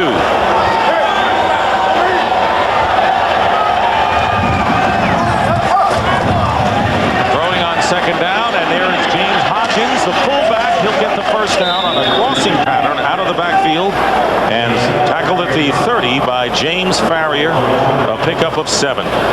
You know, James Hodgins just coming out on a flat route. They're able to get the ball into his quick. He's not a guy that they really involve in the offense from a running or receiving standpoint. In fact, Moose, he's probably the only guy that I know who gets the ball less than what you did as a player. Well, you know, this is actually, that's I don't know who put that one in. He's actually 270. That 230, that is not true. And I tell you what, yeah, he doesn't get involved in the game a lot, but when he's in there blocking, he's bringing a whole bunch of power. Moose can identify with James Hodgins. Here is Kurt Warner, and the pass caught by Ricky Prohl. And Prohl with a first down at the 45-yard line. That was a 15-yard pickup for the Rams. One of the concerns coming in was Rod Jones and how he was going to match with the speed of John Abraham. And you haven't heard Rod's name called very often today. You see right there, he's doing a good job. And now Ricky Prohl, he's the veteran of this receiving group. You know, they all got their little specialties, and when there's a question that needs to be answered, they go to the Papa Smurf, Ricky Prohl. First down at the 45-yard line of the Rams. Hand off to Candidate. Tron Candidate. Tell you what, the grass surface not bothering the second-year running back from Arizona. He picks up 18 yards into Jet territory. No, that was one of the things that, as we mentioned, that Mike Martz was most concerned about was how well Tron Candidate would be able to run on this surface, but he has had no problems whatsoever. In fact, he's been very shifty, and he's been able to make some great cuts and get down the field. And this Rams offensive line right now is really doing a good job of moving people out and creating lanes and creating space for Tron Candidate to get in there. He's got 132 yards, and we're still early in this third quarter. And there is the fake pitch and the pass to Azakim. Talk about make you miss. Azakim, after all of that, picking up only 3 yards on the play, going out of bounds. That's got to be frustrating as a defender to have Azakim right in your sights and just grabbing handfuls of air. Two guys just, you know, good position, had good leverage to make the tackle, and boy, he can change direction unbelievably. I mean, James Ferrier's got him right there. He's got him. He gets a handful of air, and here comes Victor Green and Marcus Coleman, and unbelievable how he can shift directions and just burst so quickly. Second down, 7 to go at the 34 of the Jets on the delay. Candidate gets blocking and brings it up to the 29-yard line. James Farrier on the tackle. It'll bring up third down at about 3 for the Rams, who are content to use the time. Look at Candidate in his first NFL start thus far. Well, it's an impressive day, and the Jets were talking about wanting to bring pressure in order to get to Kurt Warner. Right now, they're bringing pressure to try to get to Tron Candidate. As if they needed another weapon. And a fake to Isaac Bruce on the end around, and the pass knocked down. Good play that time by Coleman on the pass intended for Torrey Holt. And you called it, Dick. That is a nice play by Marcus Coleman, being able to keep up with him stride for stride and knock that ball down. And those are the kind of plays that you just have to have. Here's Marcus Coleman not allowing the catch, and those are the plays that you got to have on third downs to keep this football team from continuing to move and get into touchdown range. So a field goal attempt from 47 yards out for Jeff Wilkins. He's made 28 in a row, and this one is good. 29 straight field goals for Jeff Wilkins. And he adds 3 to the Rams total. And the St. Louis Rams now in front of the New York Jets, 24-7.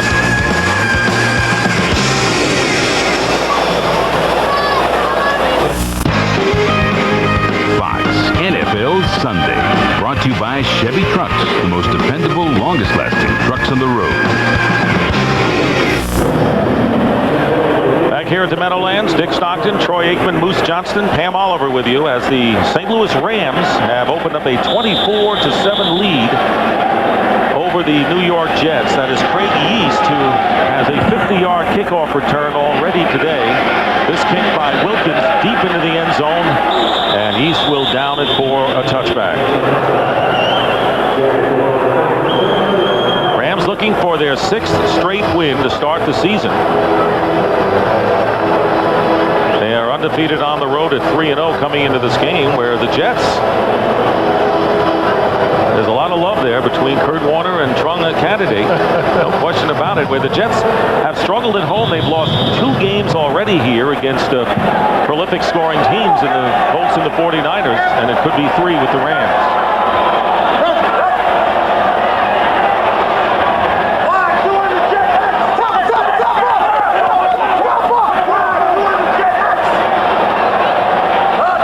Signals fly, 1st and 10 from the 20. Pass up the middle to Anthony Becht, who caught the only touchdown pass today for the Jets. Let's listen to Vinny at the line.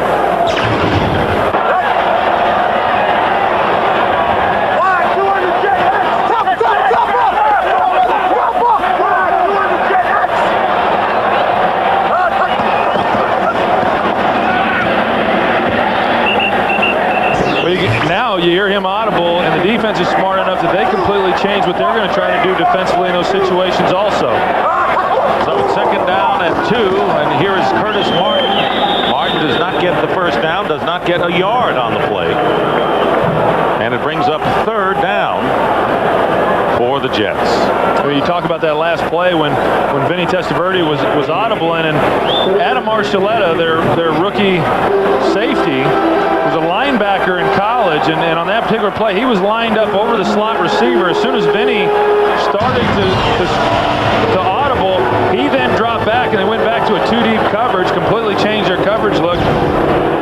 And he's a guy who, he's taken the place of a Todd Lynch with Tampa Bay. That's the role that he's playing within this style of defense. 3rd down and 2 at the 28-yard line, and they're not going to get it on this play. Curtis Martin is stopped, so the Rams defense, and you didn't see anything like that last year from the St. Louis Rams, where they felt they had to score 42 points to win a game. Now they don't need that much, and the defense gets the job done, forcing the Jets to punt.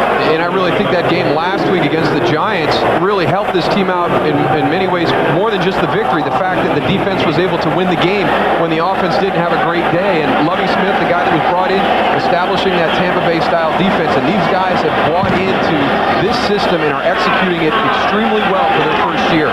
Tom Tupa's punt back to the 20. Hakeem is leveled at the 30-yard line. So it's been a defensive effort for the Rams. They have scored a touchdown on that side of the ball, and we will be right back.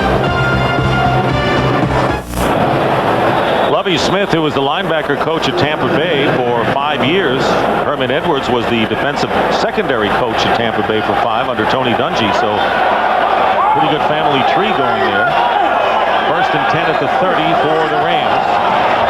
Here is Trung Candidate trying to go outside, showing his speed, and going hard out of bounds after picking up nearly 8. Damian Robinson and Marcus Coleman on the stop.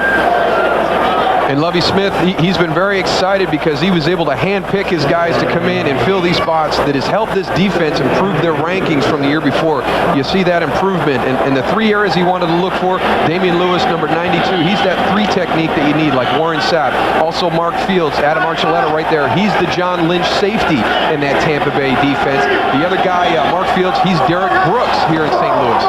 2nd and 3, Candidate. And Troy was right. He got the call early and often today, and that is a 1st down for the Rams. Believe it or not, coming into this game, only 3 NFL teams have averaged fewer points on defense than the St. Louis Rams. Yeah, that just tells you how far that this defense has come. And you know, Mike Martz has said that they finally have a defense that plays like their offense. And what he means by that is a very fast defense. He wants fast football players at every position. And Lovie Smith wants those 11 guys defensively flying to the football.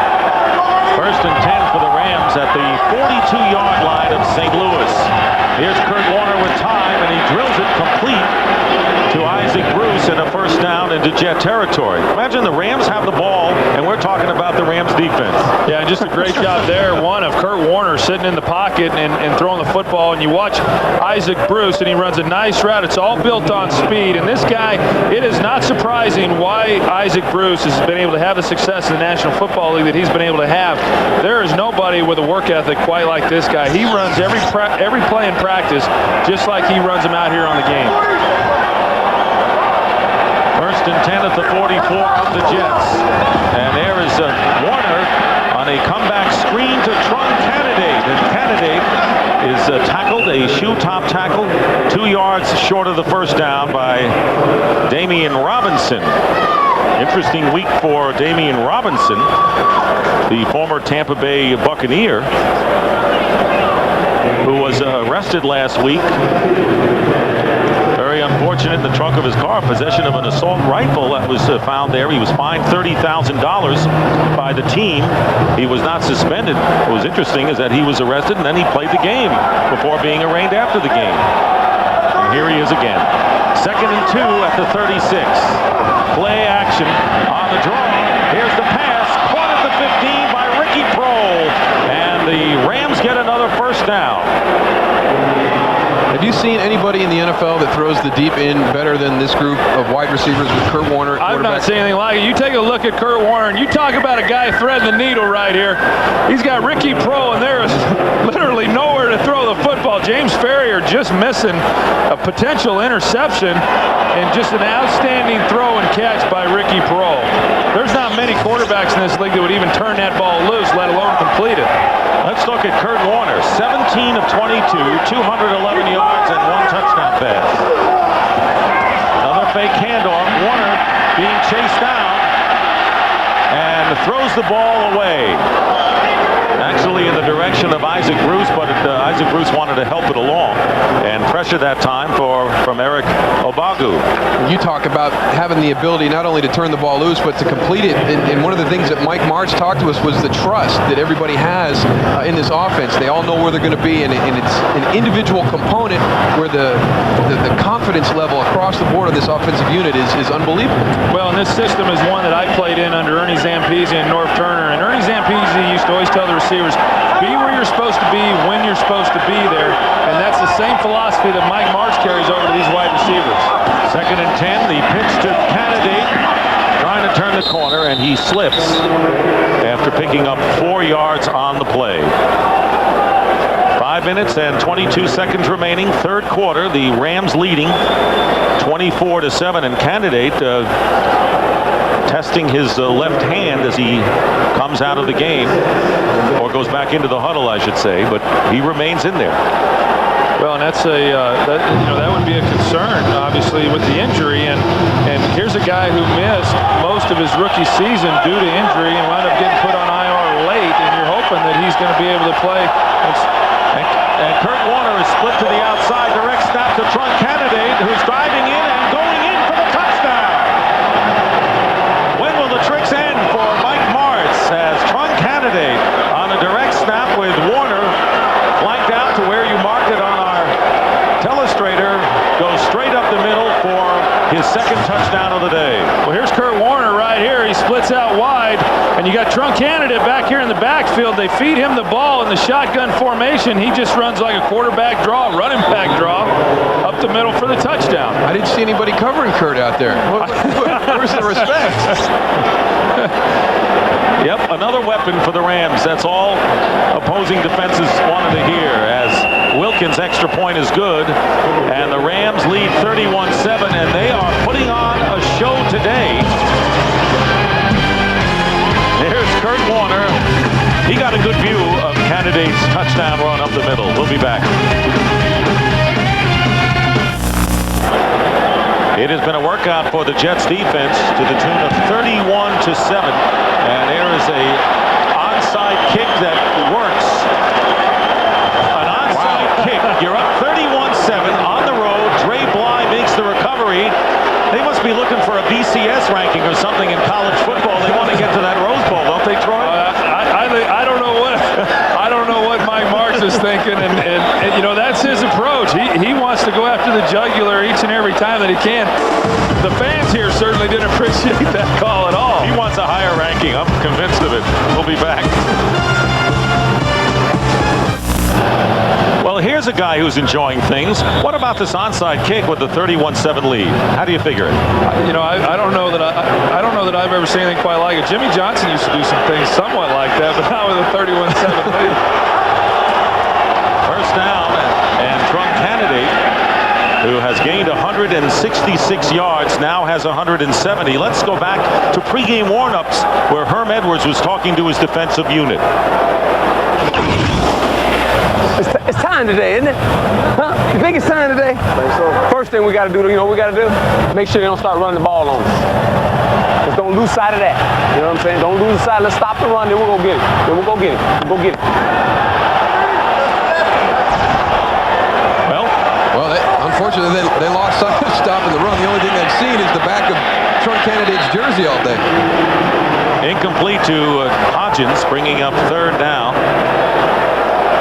and 6. What a debut. Over 200 total yards for Trunk Candidate. Well, he's been spectacular, and they talked about how they were going to get him involved early and in many different ways, throwing him the football and letting him run the football. We didn't know they were going to toss him the football on the pitch down the field, but he certainly has answered the call. And I say, what a debut as a starter. He now has scored 4 touchdowns on the season. Kurt Warner is going down, and that was John Abraham, and a flag down at midfield.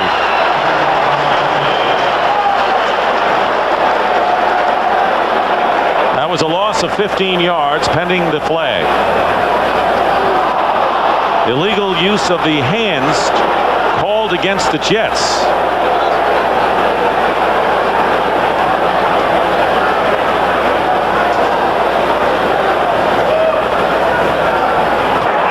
Illegal hands to the face. Defense, number 24. 5-yard penalty. Automatic first down. Okay, Ray Mickens, let's see.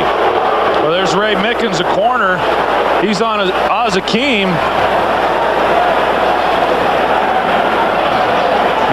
I don't know. They got a 5-yard window there where they can get their hands on him. I don't know about that one, but I can promise you with an onside kick that Herman Edwards is going to be sending people and trying to hit Kurt Warner.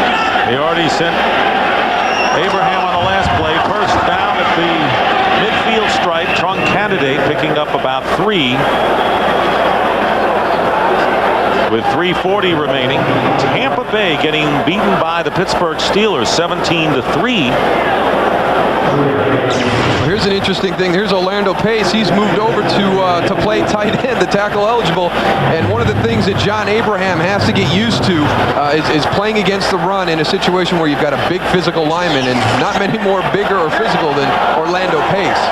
Back in his normal position, 2nd and 7. And there is Candidate handing off to Bruce, turning the corner. And Bruce picking up about 3 yards on the play.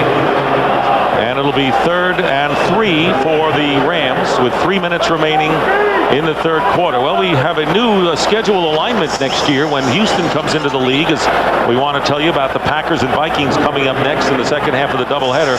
So Mike Martz must figure he's not going to be playing the Jets in the interconference for at least 3 years or so, huh?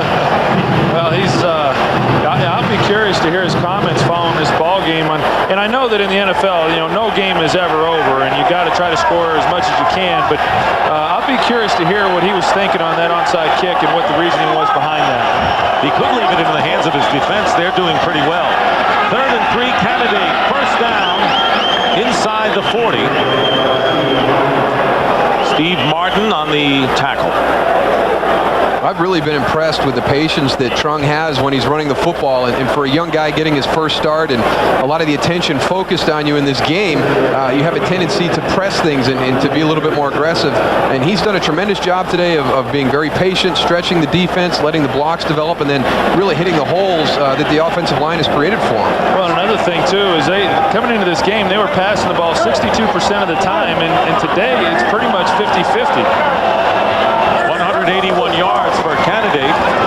Warner's going to air this one out, and he's got Torrey Holt, but he overthrows him in the end zone. Well, they're definitely not holding anything back right now. I got that impression a bit earlier, and that's true. Here's in a situation, the onside kick, and now we're going to Torrey Holt deep down the field in the corner of the end zone, and there's, say what you want, but this is an aggressive football team, and they're just playing their style of football, and it doesn't matter if it's 31-7 or 7-7, they're going to play the same way. Second and 10 at the 37-yard line. Here's a little push.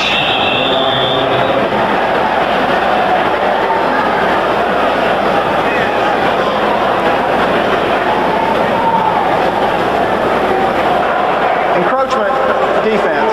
Number 91, 5-yard penalty. 5-yard penalty on Steve Martin. Well, backing up your play selection, Troy, 22 and 41 rush to pass. A lot more even today. Yeah, and I think a lot of it goes back. One, the Jets have had trouble stopping the run. And then two, I believe that Mike Martz really wanted to do everything he could to get Trunk Candidate involved in this game. And not only involved, but he wanted to see them have success. He felt that that was going to be very important for this young player.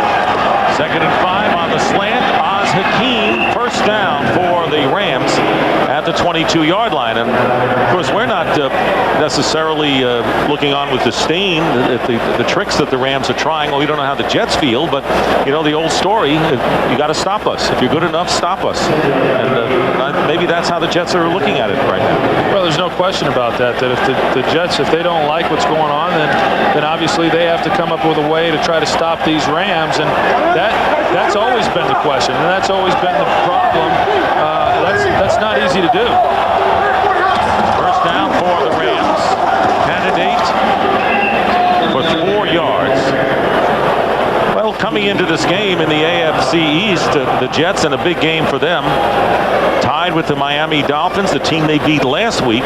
Indianapolis, disappointing at 2-2. Yeah, this division is still up for grabs right now in the early part of the season. Nobody has really asserted themselves as a favorite. The Miami Dolphins jumping out to that 17-point lead last week versus the Jets, only to lose 21-17. So, you know, this is kind of a game where the Jets could have gone into the NFC, played a top team, and unfortunately for them, things have not worked out up until this point this afternoon. And the Eagles beating Indianapolis again. Here is Candidate, and leaping over a defender, getting another first down to the 10-yard line. So add 8 more yards to Trunk Candidate's total. And the final seconds being ticked off as Trunk Candidate has 192 yards going into the fourth quarter. It's the Rams 31, the Jets 7. And Fox NFL Sunday will continue after a word from your local Fox station.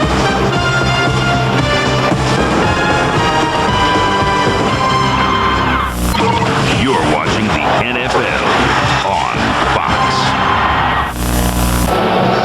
We begin the fourth quarter here at the Meadowlands. After a scoreless first quarter, the St. Louis Rams have outscored the Jets 31-7. Kurt Warner with a touchdown pass to Oz Hakeem. Oz Hakeem with a pitch to Trunk Candidate, who ran 44 yards for a touchdown. Candidate on a direct snap ran 12 yards for a score. And the lone Jet tally, Vinny Testaverde hitting his tight end Anthony Beck in the second quarter, at that time tying it up at 7-7. So 24 unanswered points. As you look at Kurt Warner's numbers thus far, he has had 4 300-yard games this year. And it is a first and goal at the 10. Start of the fourth quarter. Candidate gets a yard and a half.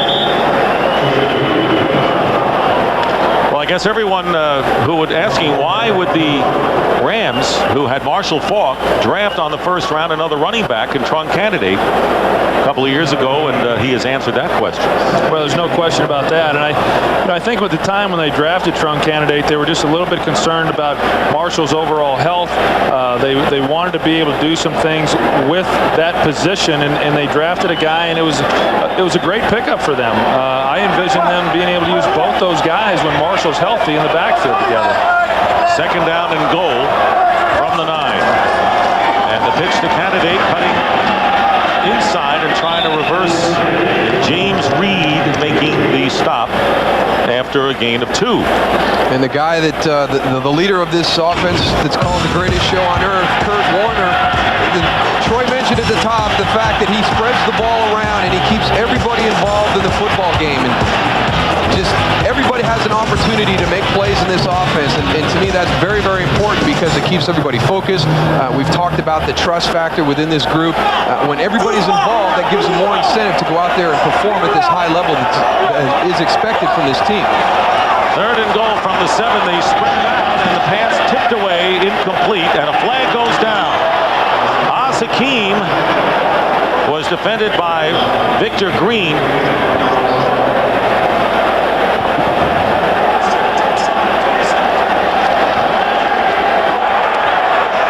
Tripping. Offense. Number 61. Pass interference. Defense. Number 21. Penalties offset. Repeat third down. So Tom Newton, guilty of tripping, and Oz Hakeem shaken up in the end zone. Offsetting penalties.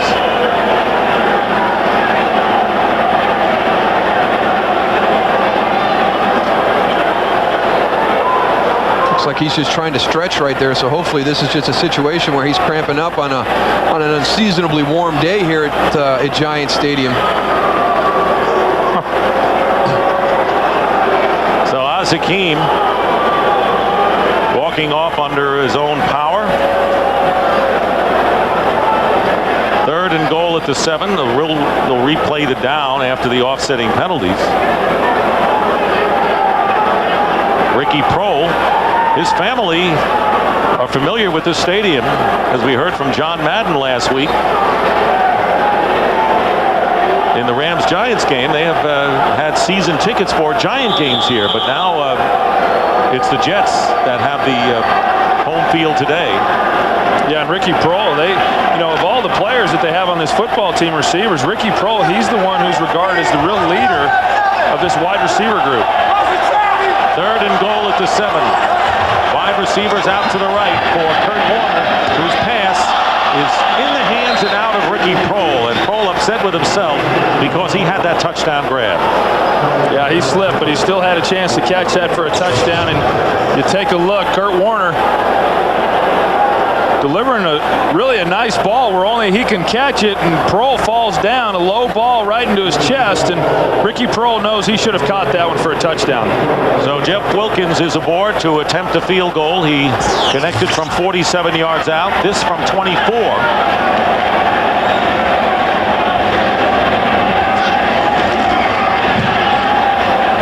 And the kick is good. Jeff Wilkins has yet to miss a field goal or an extra point, as the Rams now lead it 34-7. Fox NFL Sunday is brought to you by Volkswagen. On the road of life, there are passengers and there are drivers. By The One, a new film from Revolution Studios, opens November 2nd. By Prestone, the #1 name in antifreeze, provides the tough defense your engine needs to combat cold weather. And by Sprint PCS, the clear alternative to cellular. 34-7. What do you think, Moose? Another onside kick here? This one goes deep. Actually, it's short, end over end. Craig Yeast at the 9-yard line, returning for the Jets, and dragged down at the 20 by Justin Watson. We're early in the fourth quarter, and the Jets will have a new quarterback, Chad Pennington, when we come back.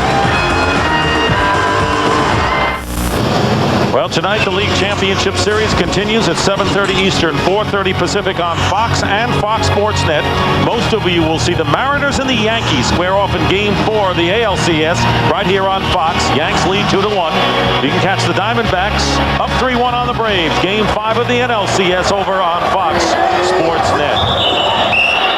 Chad Pennington in his second season. Prior to the snap, false start.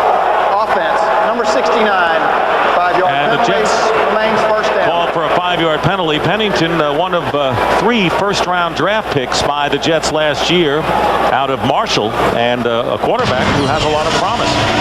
Yeah, he really does. In fact, I was talking to him before the game today and was asking him if he was ready for his opportunity to play. And he said it's been nice just watching Vinny and learning from him in this new West Coast offense, and little did he know he'd be playing here in the fourth quarter.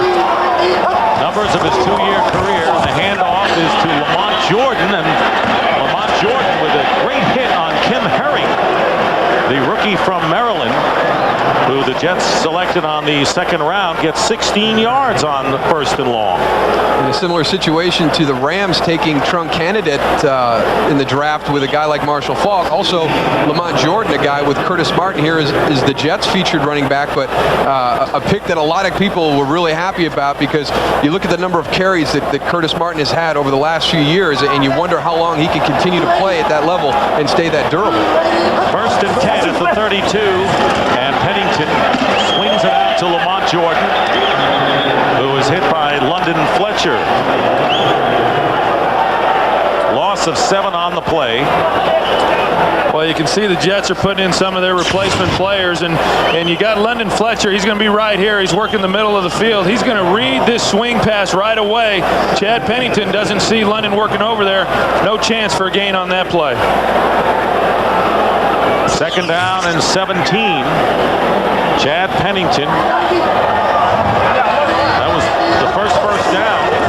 The one before to Jordan in the last 22-plus minutes.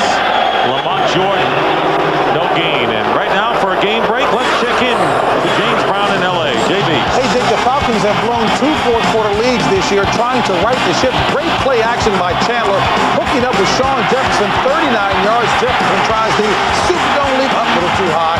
17-10 Falcons over the Saints in the 4th. Dick, Troy, and Darryl. That wall's a little bit too high, and don't forget the Saints have to play the Rams next week in St. Louis. That should be an outstanding football game. 3rd and 18. 4 wide receivers for Chad Pennington. Pennington is going to run, and he will be stopped well short of the 1st down by Aeneas Williams. Ray Mickens on the sideline, and it's a day of consoling for the New York Jets, who had high hopes coming into this game against the tough Rams, hoping they could at least do what the Giants did, really give them a big challenge, not to be. Well, unfortunately things haven't worked out for him, but for Jets fans, having the opportunity to talk to Herman Edwards yesterday, very excited about this opportunity, and I think there's some good things in store. This is a team installing a brand new offense and defense, so it's going to take a while for these guys to get into the rhythm of these new systems. You're right. New head coach, new coordinators, new system. It takes a while. Pennington, and we'll see another young quarterback coming in, Jamie Martin, when he returns. 10:52 remaining in the game. Trunk Candidate on the sidelines now after a brilliant starting debut in the NFL. 195 yards rushing, total 233, and 2 touchdowns, and he had the game-winning score last week as well.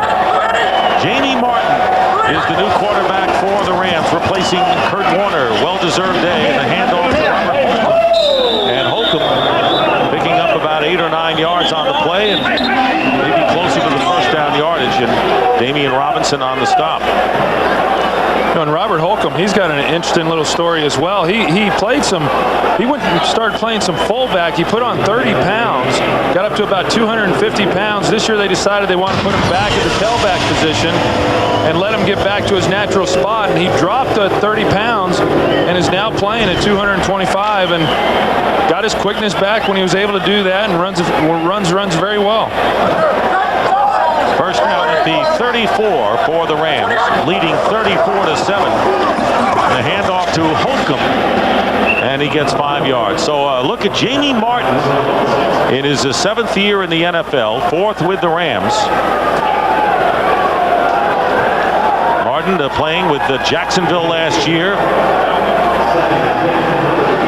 Started with the Rams and then well-traveled, Washington, Cleveland. And Mike Martz wanted him as the backup here. Well, they had Joe Germain in camp, and Martz really felt that Joe Germain could be the guy to back up Kurt Warner. And through the course of preseason, he realized he wasn't, and he was able to go out and get Jamie Martin. 2nd and 6 from the 38.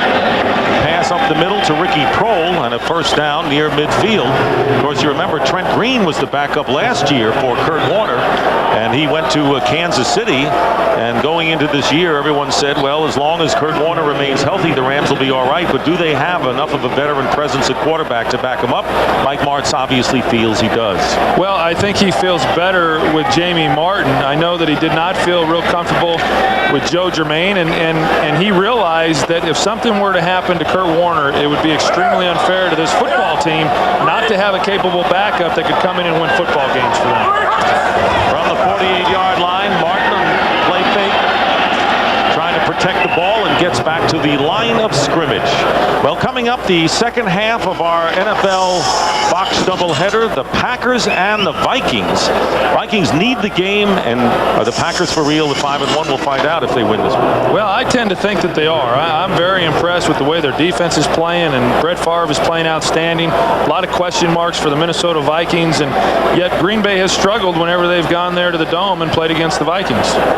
Defense is the key for the Green Bay Packers, and I think anybody that wonders still if they're for real, just go back to last week's performance against Baltimore. Just a great performance, an unbelievably gutty performance by Brett Favre. That's a good description for what that was for the Packers. Second down and 11 at the 42-yard line, and here is Robert Holcomb.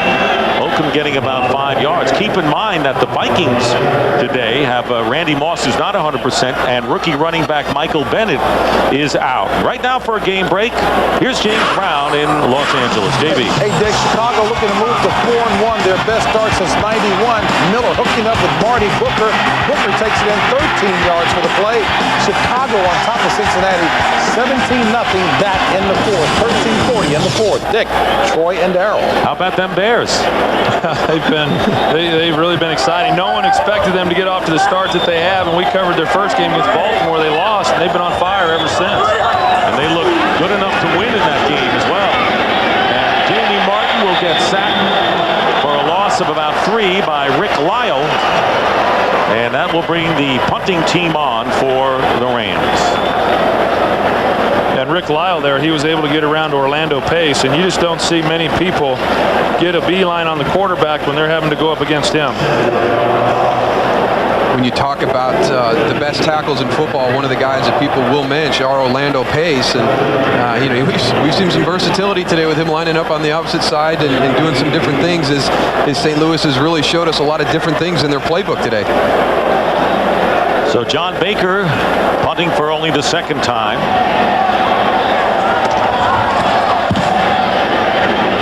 Gets off a booming kick. Craig East allows it to go into the end zone for a touchback.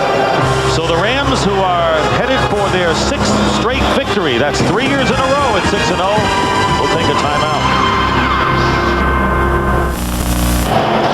Rams leading, they have 34 points, but what about Lovie Smith's defensive unit? And in comparable games, the first 6 of a year ago, they have allowed fewer points, most of them by a wide margin. Well, we talked about the 8 new players that they have, but the biggest key is that all 11 buy into his system, and I think every coach would tell you that that's what it takes in order for a group to be successful. Chad Pennington beginning his second series at quarterback of the Jets. Hands off to Lamont Jordan. Jordan picking up about 3. Well, the story today, the Rams, and it may not be on the carpet, but it's been street ball for them. Well, they pretty much opened up their entire bag. You got there running the option down the sidelines, and they split Kurt Warner out. They pitched the ball off to Trump Candidate and let him go, and Mike Martz has not left anything in the bag today.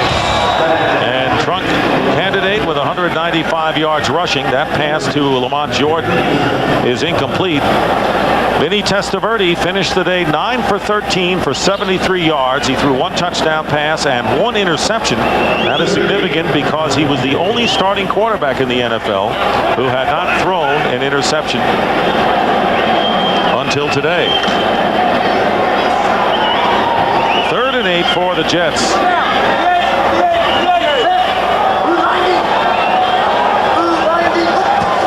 And the Jets still looking for their first successful 3rd down conversion. Here is Jordan. And they've got it. Well, a Pyrrhic victory with 6:35 to go. Crowd of what's left of it cheering the Jets finally making the 3rd down conversion. Something Troy, you talked about early on, you got to do. Well, you got to do it, and now you can't so much worry about first downs. You got to get the ball down the field with some big plays. Here's Becht. Becht getting 8 yards on first down. And that seemed to be one of the things that was frustrating to the guys on this Jets offense is they wanted the reins to be taken off a little bit. They've been in this system through mini camp and training camp and, the first 4 or 5 games of the season. They want to start going downfield with the ball and get more vertical. Flag is down, and Pennington is down, and Leonard Little got a head start. Let's see if it was too much of a head start. And for a game break, let's go to JB in L.A. Well, Dick, Redskins offense can't get it done, so they've got to rely on the defense to score. Winky's pass is deflected. A heads-up play by LeVar Arrington. He takes it 67 yards to the big house. He left the first half with a head injury. Here, a heads-up play, and Washington trailing by 7. 10 minutes left in the fourth. Back to Dick, Troy, and Darryl. Could be a big week for Penn State with Joe Paterno finally getting over the hump last night over Northwestern. And LeVar Arrington running it in for a score. How could a Syracuse guy get in a Penn State mention during a broadcast? You got a great point. 1st and 10 at the 43-yard line. Pennington going for Coles. And he was covered downfield by Dre Bly.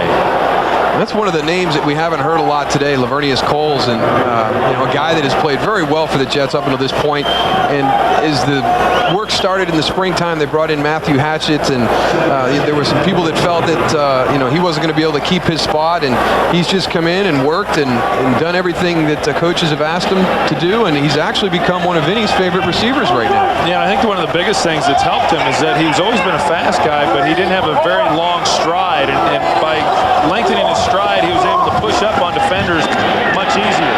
And Matthew Hatchett.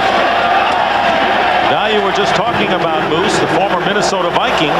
This is only his 2nd catch of the season, and it's a 15-yard play and a first down. And that's not to take anything away from Matthew Hatchett. He came in and had a great camp too, but Lavernius just really elevated his play as they went into training camp. And they've got themselves the pieces in place to be a productive offense in this West Coast style. They've got the great running back. They've got the ability to go to 3 wide receivers outside. Anthony Becht, the tight end that's very important in that system.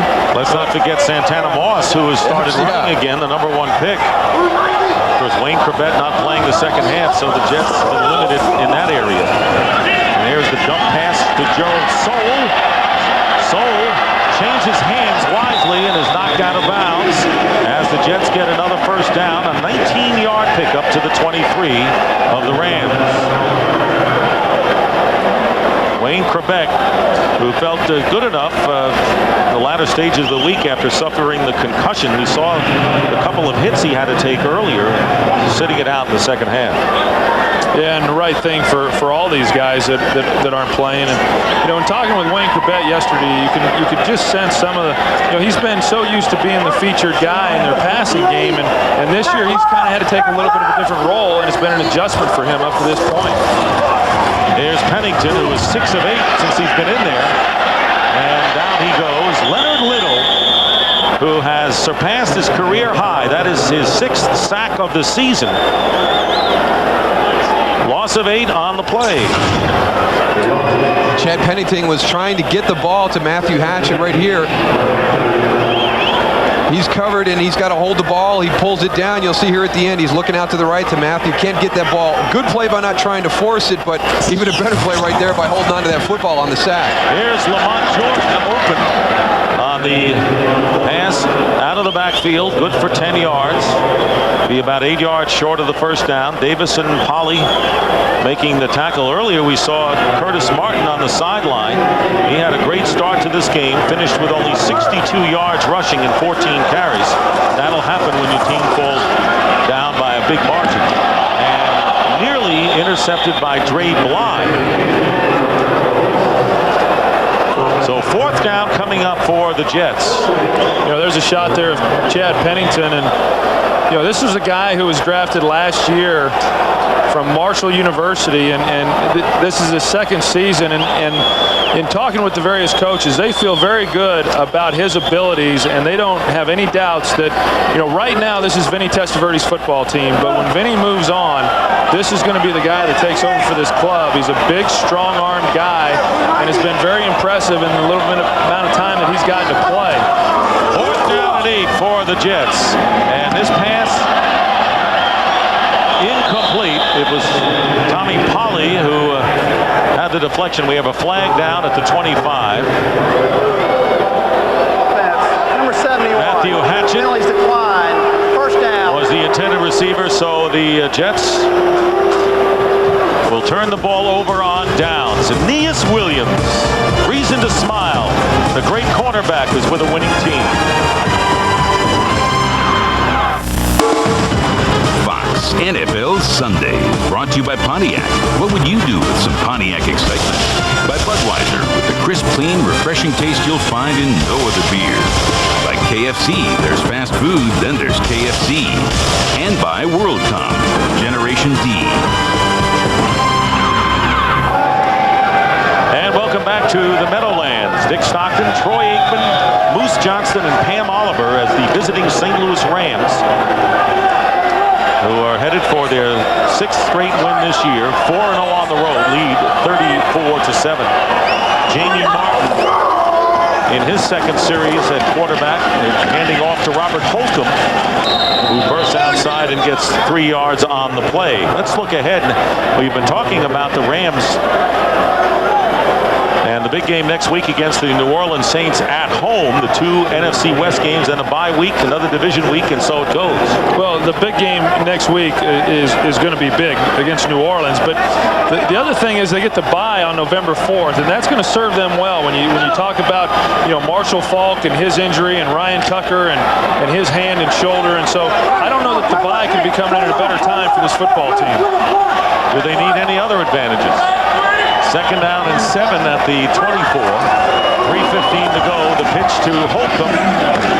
And Holcomb diving for the first down. And a fumble. And the Jets recover. James Reed on the recovery. So the Jets with 2 fumble recoveries, but trailing 34-7.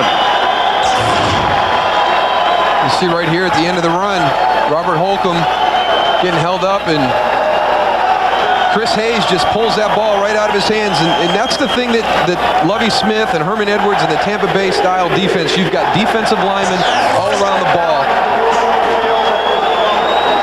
James Reed there to pick up that fumble that's caused by Chris Hayes. And they're challenging. Well, the officials are making this challenge. It's not being challenged by the Rams. Anything inside of 5 minutes or 2 minutes. Mike Martz is challenging this.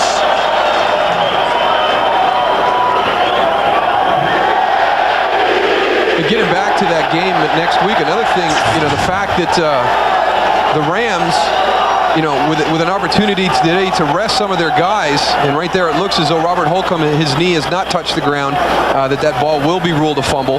But the fact that they're in a game right now where it's 34-7, and guys like Kurt Warner and Trunk Candidate and some of the other guys are getting an opportunity to really sit out this 4th quarter, where right now New Orleans is in a 4th quarter battle. After review, the ruling on the field stands. The ball was fumbled prior to down by contact.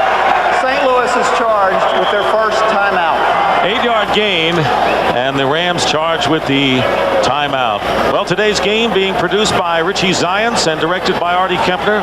The associate director is Greg Scopatoni, and the broadcast associates are Jacob Ullman and David Duvall. Jacob Ullman, a gamer today. The technical producer is Dean Walker. The technical director is Rich Basili. And the audio mixer is Jeff Cohn. And on videotape today, Jay Beckman, Victor Gonzalez, Jerry Hausfeld, Paul Zecca, and Lars Pacheco. There are none down. The pregame show was produced by Scott Ackerson and directed by Bob Levy. And the senior producer is Bill Brown. And the executive producers at Fox Sports are Ed Gorin and David Hill. And thanks to our helpers up here, Chris Fisser, our spotter, and Ben Buma, our statistician. And here is Chad Pennington, and nearly intercepted by Dre Bly, and a flag goes down. Matthew Hatchett and Bly, and time for Kurt Warner in this tense ball game in the waning moments to sign some autographs. Yeah, I guarantee you right now, there's nobody from New Orleans down there signing autographs. They're in the middle of a fourth quarter of a tough football Hurt's game. going to miss some plays if he keeps back to the field like this. And it'll be a pass interference penalty against the Rams. Dre Bly. Pass interference, defense, number 32. Automatic first down. All right, here's a game break. Let's check in with James Brown again. JB. Hey, Dick, Troy, and Darryl, you won't believe this. Washington scored an offensive touchdown. Play action by Banks, hooking up top to the rookie, Rod Gardner, 85 yards to pay dirt.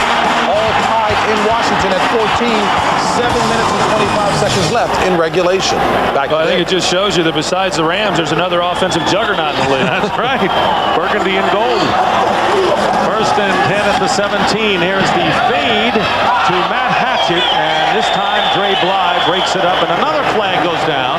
And this time it'll go against the offense. So let's see if Matt Hatchett pushed off on Dre Bly. So they go the other way. Pass interference, offense, number 81. 10-yard penalty, repeat first down. Well, we just had one called on Dre Bly on the play before this for defensive pass interference. A little hand check and a little shove in there on the outside, but I'm going to stay with some of the other calls. You got a little tug there at the end, so. All right. I'll let that one go. But you know, having played with Michael Irvin, I have to tell you, I have seen much worse that has not been called. I bet you have. First down and 20 on the 27, with 2:55 remaining in the game. And on the slant to Hatchett, ball batted away. Dexter McCleon on the coverage. Well, a Ram fan in front of all the Jet fans. Good to see the youngsters in the sunshine, still here. Kurt Warner still signing autographs. Some guys' arms get sore from throwing the ball all afternoon. Kurt's going to have a sore arm from signing all afternoon. Here's the Jets' upcoming schedule. They're on the road the next 2 weeks against the Panthers and the Saints. Lamont Jordan. He looks like a hard runner. Lamont Jordan, who is rookie from Maryland, picked in the second round. Well, let's see. The Jets should schedule the Dolphins, because they're 3-0 against the Dolphins in their last 15 games, and they'll be 4-9 after this one against the rest of the pack. Pennington going underneath to Jordan again. He gets inside the 10-yard line, near a first down. You know, I think the biggest concern, if I'm a New York Jet, is that they've not played particularly well at home. They've lost too many games at home, and 3 out of the next 4 ball games are on the road. Maybe that's a good thing, but if you're going to become a good football team, you've got to win the games when you play at home. And the 2-minute warning. Long day for Herm Edwards as his team trails 34-7.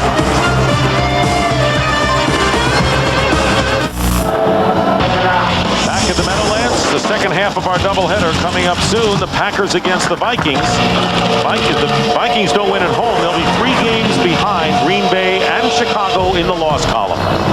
Well, this is going to be a big game for them. There's no question about it. They started off slow, and for them to get back into this thing, they have got to start stringing some wins together. And they got to start at home, where they just beat the Lions last week, 31-26. Fourth down and 1. And here is Lamont Jordan, first down, and barreling his way toward the goal line. And gets to the 1. Dexter McCleon on the tackle. So it'll be first and goal for the Jets.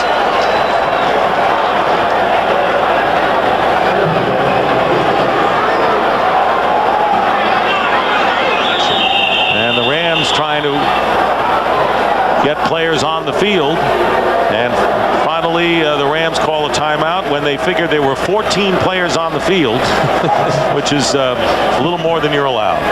Maybe the Jets should have used that philosophy today. Let's take a look and wind back to the way this game has developed. 27 unanswered points by the St. Louis Rams. Warner having a brilliant day. 18 for 27, percentage-wise especially. But the story today, Trung Candidate, in his first NFL start for the injured Marshall Faulk, out with a knee bruise, 233 total yards, 2 touchdowns, and it just wasn't there for the Jets.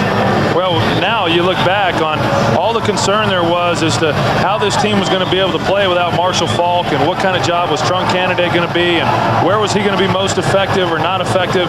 And he comes out and just plays lights out and did everything that was asked of him, and really single-handedly took over this ball game. And a guy that they said would never replace the spectacular plays that Marshall Faulk can do on the football field. Yeah, he had something. He had a couple of his own out there.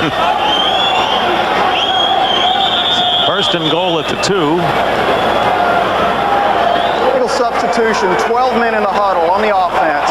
5-yard penalty, remains first down. Well, the Rams had to call a timeout. They had 14 out there, and now the Jets get penalized for having 12. They're just trying to even it up a little bit. If you're going to go with 14, I'm going to have to at least bring in 12. And Herman Edwards cannot be happy with the way his team performed today. And but again, I think he's got this organization headed in the right direction. Some quality people in the front office. He's got some good young football players. I think they fit in well to both of the systems that they're implementing here. So I really enjoyed the time we spent with him on Friday. And well, I think talking with him, he didn't say it. He didn't come out and say it. No coach ever would. But I really think that he knew that this football team was outmatched. First and goal at the 7. Touchdown pass to Beck, his second of the game. So Anthony Beck catches one from Vinny Testaverde and one from Chad Pennington. So the 27 unanswered points in the game. The Rams took a 7-0 lead. Vinny Testaverde hit Anthony Beck, and then 27 straight points before this. And this is another one of the areas that they needed some improvement today, was the play of Anthony Beck. He's been a little bit inconsistent, and he really will dictate whether they stay in the normal formations and personnel groups or go to 3 wides. And he's had a nice game today. It's hopefully a good positive step for him. 7-yard touchdown pass to Beck. John Hall with the conversion is good, and the Rams lead is 34-14. Well, Troy, you mentioned the fact that the Jets will have lost 3 home games already in the first 6 games of the season, and losing to the likes of the Colts, the 49ers, and now to the St. Louis Rams. And you're right, they may be looking to get out of town for a couple of weeks. Well, they're going to get an opportunity to do that, but some teams, they tend to play better on the road for whatever reason that is. But if you look at the teams that are successful and you look at the teams that wind up making it to the playoffs, those are the teams that enjoy a home field advantage, and that's something that the New York Jets have not been able to establish here this season. Well, a huge sports day for New York sports fans, and they hope the second part of it is better than this was, because tonight the League Championship Series continues at 7:30 Eastern, 4:30 Pacific on Fox and Fox Sports Net. Most of you will see the Mariners and the Yankees square off in Game 4 of the ALCS. You can catch the Diamondbacks and the Braves Game 5 of the NLCS over on Fox Sports Net. So check your local listings for the game and channel in your area. And it'll be Paul Abbott against Roger Clemens. Now, Clemens has the hamstring problem, and the other day in a workout wasn't feeling exceptionally fine. The Yankees had a 2-0 lead, winning 2 in Seattle, lost at Yankee Stadium as the Jets tried the onside kick. No, he wasn't! And it goes out of bounds. Looks like they might have been offsides, too. There's a penalty. I think you're right. So can Roger Clemens right the ship for the Yankees tonight, who want to avoid a 2-2 series? Lou Pinellas said, we're going to go back to Seattle for Game 6, and the Mariners want to prove him right. The Yankees also having a little bit of trouble with their home field advantage in the ALCS right now also. So the Jets struggling at home, the Yankees struggling Offside, at home. kicking team, number 33. Penalties declined. The kick went out of bounds more than 20 yards downfield. By rule, first down, St. Louis, at the spot where the ball went out of bounds. That's a good point. The Yankees losing the first 2 of their divisional series in Oakland. at home, I should say, and then winning in Oakland. So right now the Yankees have only one win at home, and that was the deciding 5th game over the A's in the divisional series. I've got to go with Roger Clemens, though. I'm a big Roger Clemens fan, and I think that he's going to find a way to pull this one out. Hamstring or not. That Texas? Is that the Texas in you? Well, somewhat. He's an old man, and he's still going strong. Hey. We're getting pretty close to 39 ourselves here. Boy, I wouldn't know what that's like. 1st and 10 at the 49 with 1:34 to go, and Jamie Martin takes the knee. So you saw the graphic. For only the 2nd time in NFL history, a team has started off 3 straight years 6-0. And last year, the Rams ran into big trouble in Kansas City when they got Warner and Falk injured and lost their momentum and ultimately barely made the playoffs before going out early. Well, and I think as you mentioned, Dick, this is the team goes 6-0 for the last 3 years, and I think it's a real credit to what this organization has been able to do. And you talk about Charlie Army and his job of bringing in the players, and then what Dick Vermeil got going, and them being able to go on and win the Super Bowl. The guy that I think has really been responsible for getting this organization turned around outside of the players is Mike Martz. And I think if you look at what they were doing under Dick Vermeil, and they were struggling along. They were 4-12. They bring in Mike Martz to run this offense, and then they go on and win the Super Bowl, and they haven't looked back ever since. And maybe silencing some of the critics today on the road, on the grass, one of those situations that a lot of people say will affect this football team. I think the way they won last week versus the Giants, coming out here and playing the way they did today, on the road, in the grass, outside, I think really shows that this is a much different football team than it was last year at the end of the season. They have to be the Super Bowl favorite in the NFC coming in, and the game ends. And right now, let's go down to Pam Oliver with Trunk Candidate. All right, Dick, thanks a lot, Trunk. I guess they wanted to get you involved early. 232 total yards. I guess they got you involved. Oh, yeah, definitely. I mean, first of all, I'd just like to thank the Lord. You know what I'm saying? Thank my offensive line, and you know what James Hodges, my fullback, did out there today. They got me involved early. I was a little anxious, when I was out there, a little nervous, and I was just trying to use the work for me. All right, awesome job. Thanks a lot. Let's go back upstairs to Dick. All right, Pam. So for Troy Aikman, Darryl Johnston, and Pam Oliver, this is Dick Stockton saying so long from the Meadowlands. Once again, the final score, the St. Louis Rams 34, the New York Jets 14. Be sure to stay tuned to Fox Sports for the postgame show with JB, Terry, Holly, and Chris right after these messages. And for more information on today's game, log on to foxsports.com. It was all Rams today on both sides of the ball. So long, everybody. Fox Sports thanks you for watching this presentation of the National Football League. Stay tuned for the second game of your NFL doubleheader.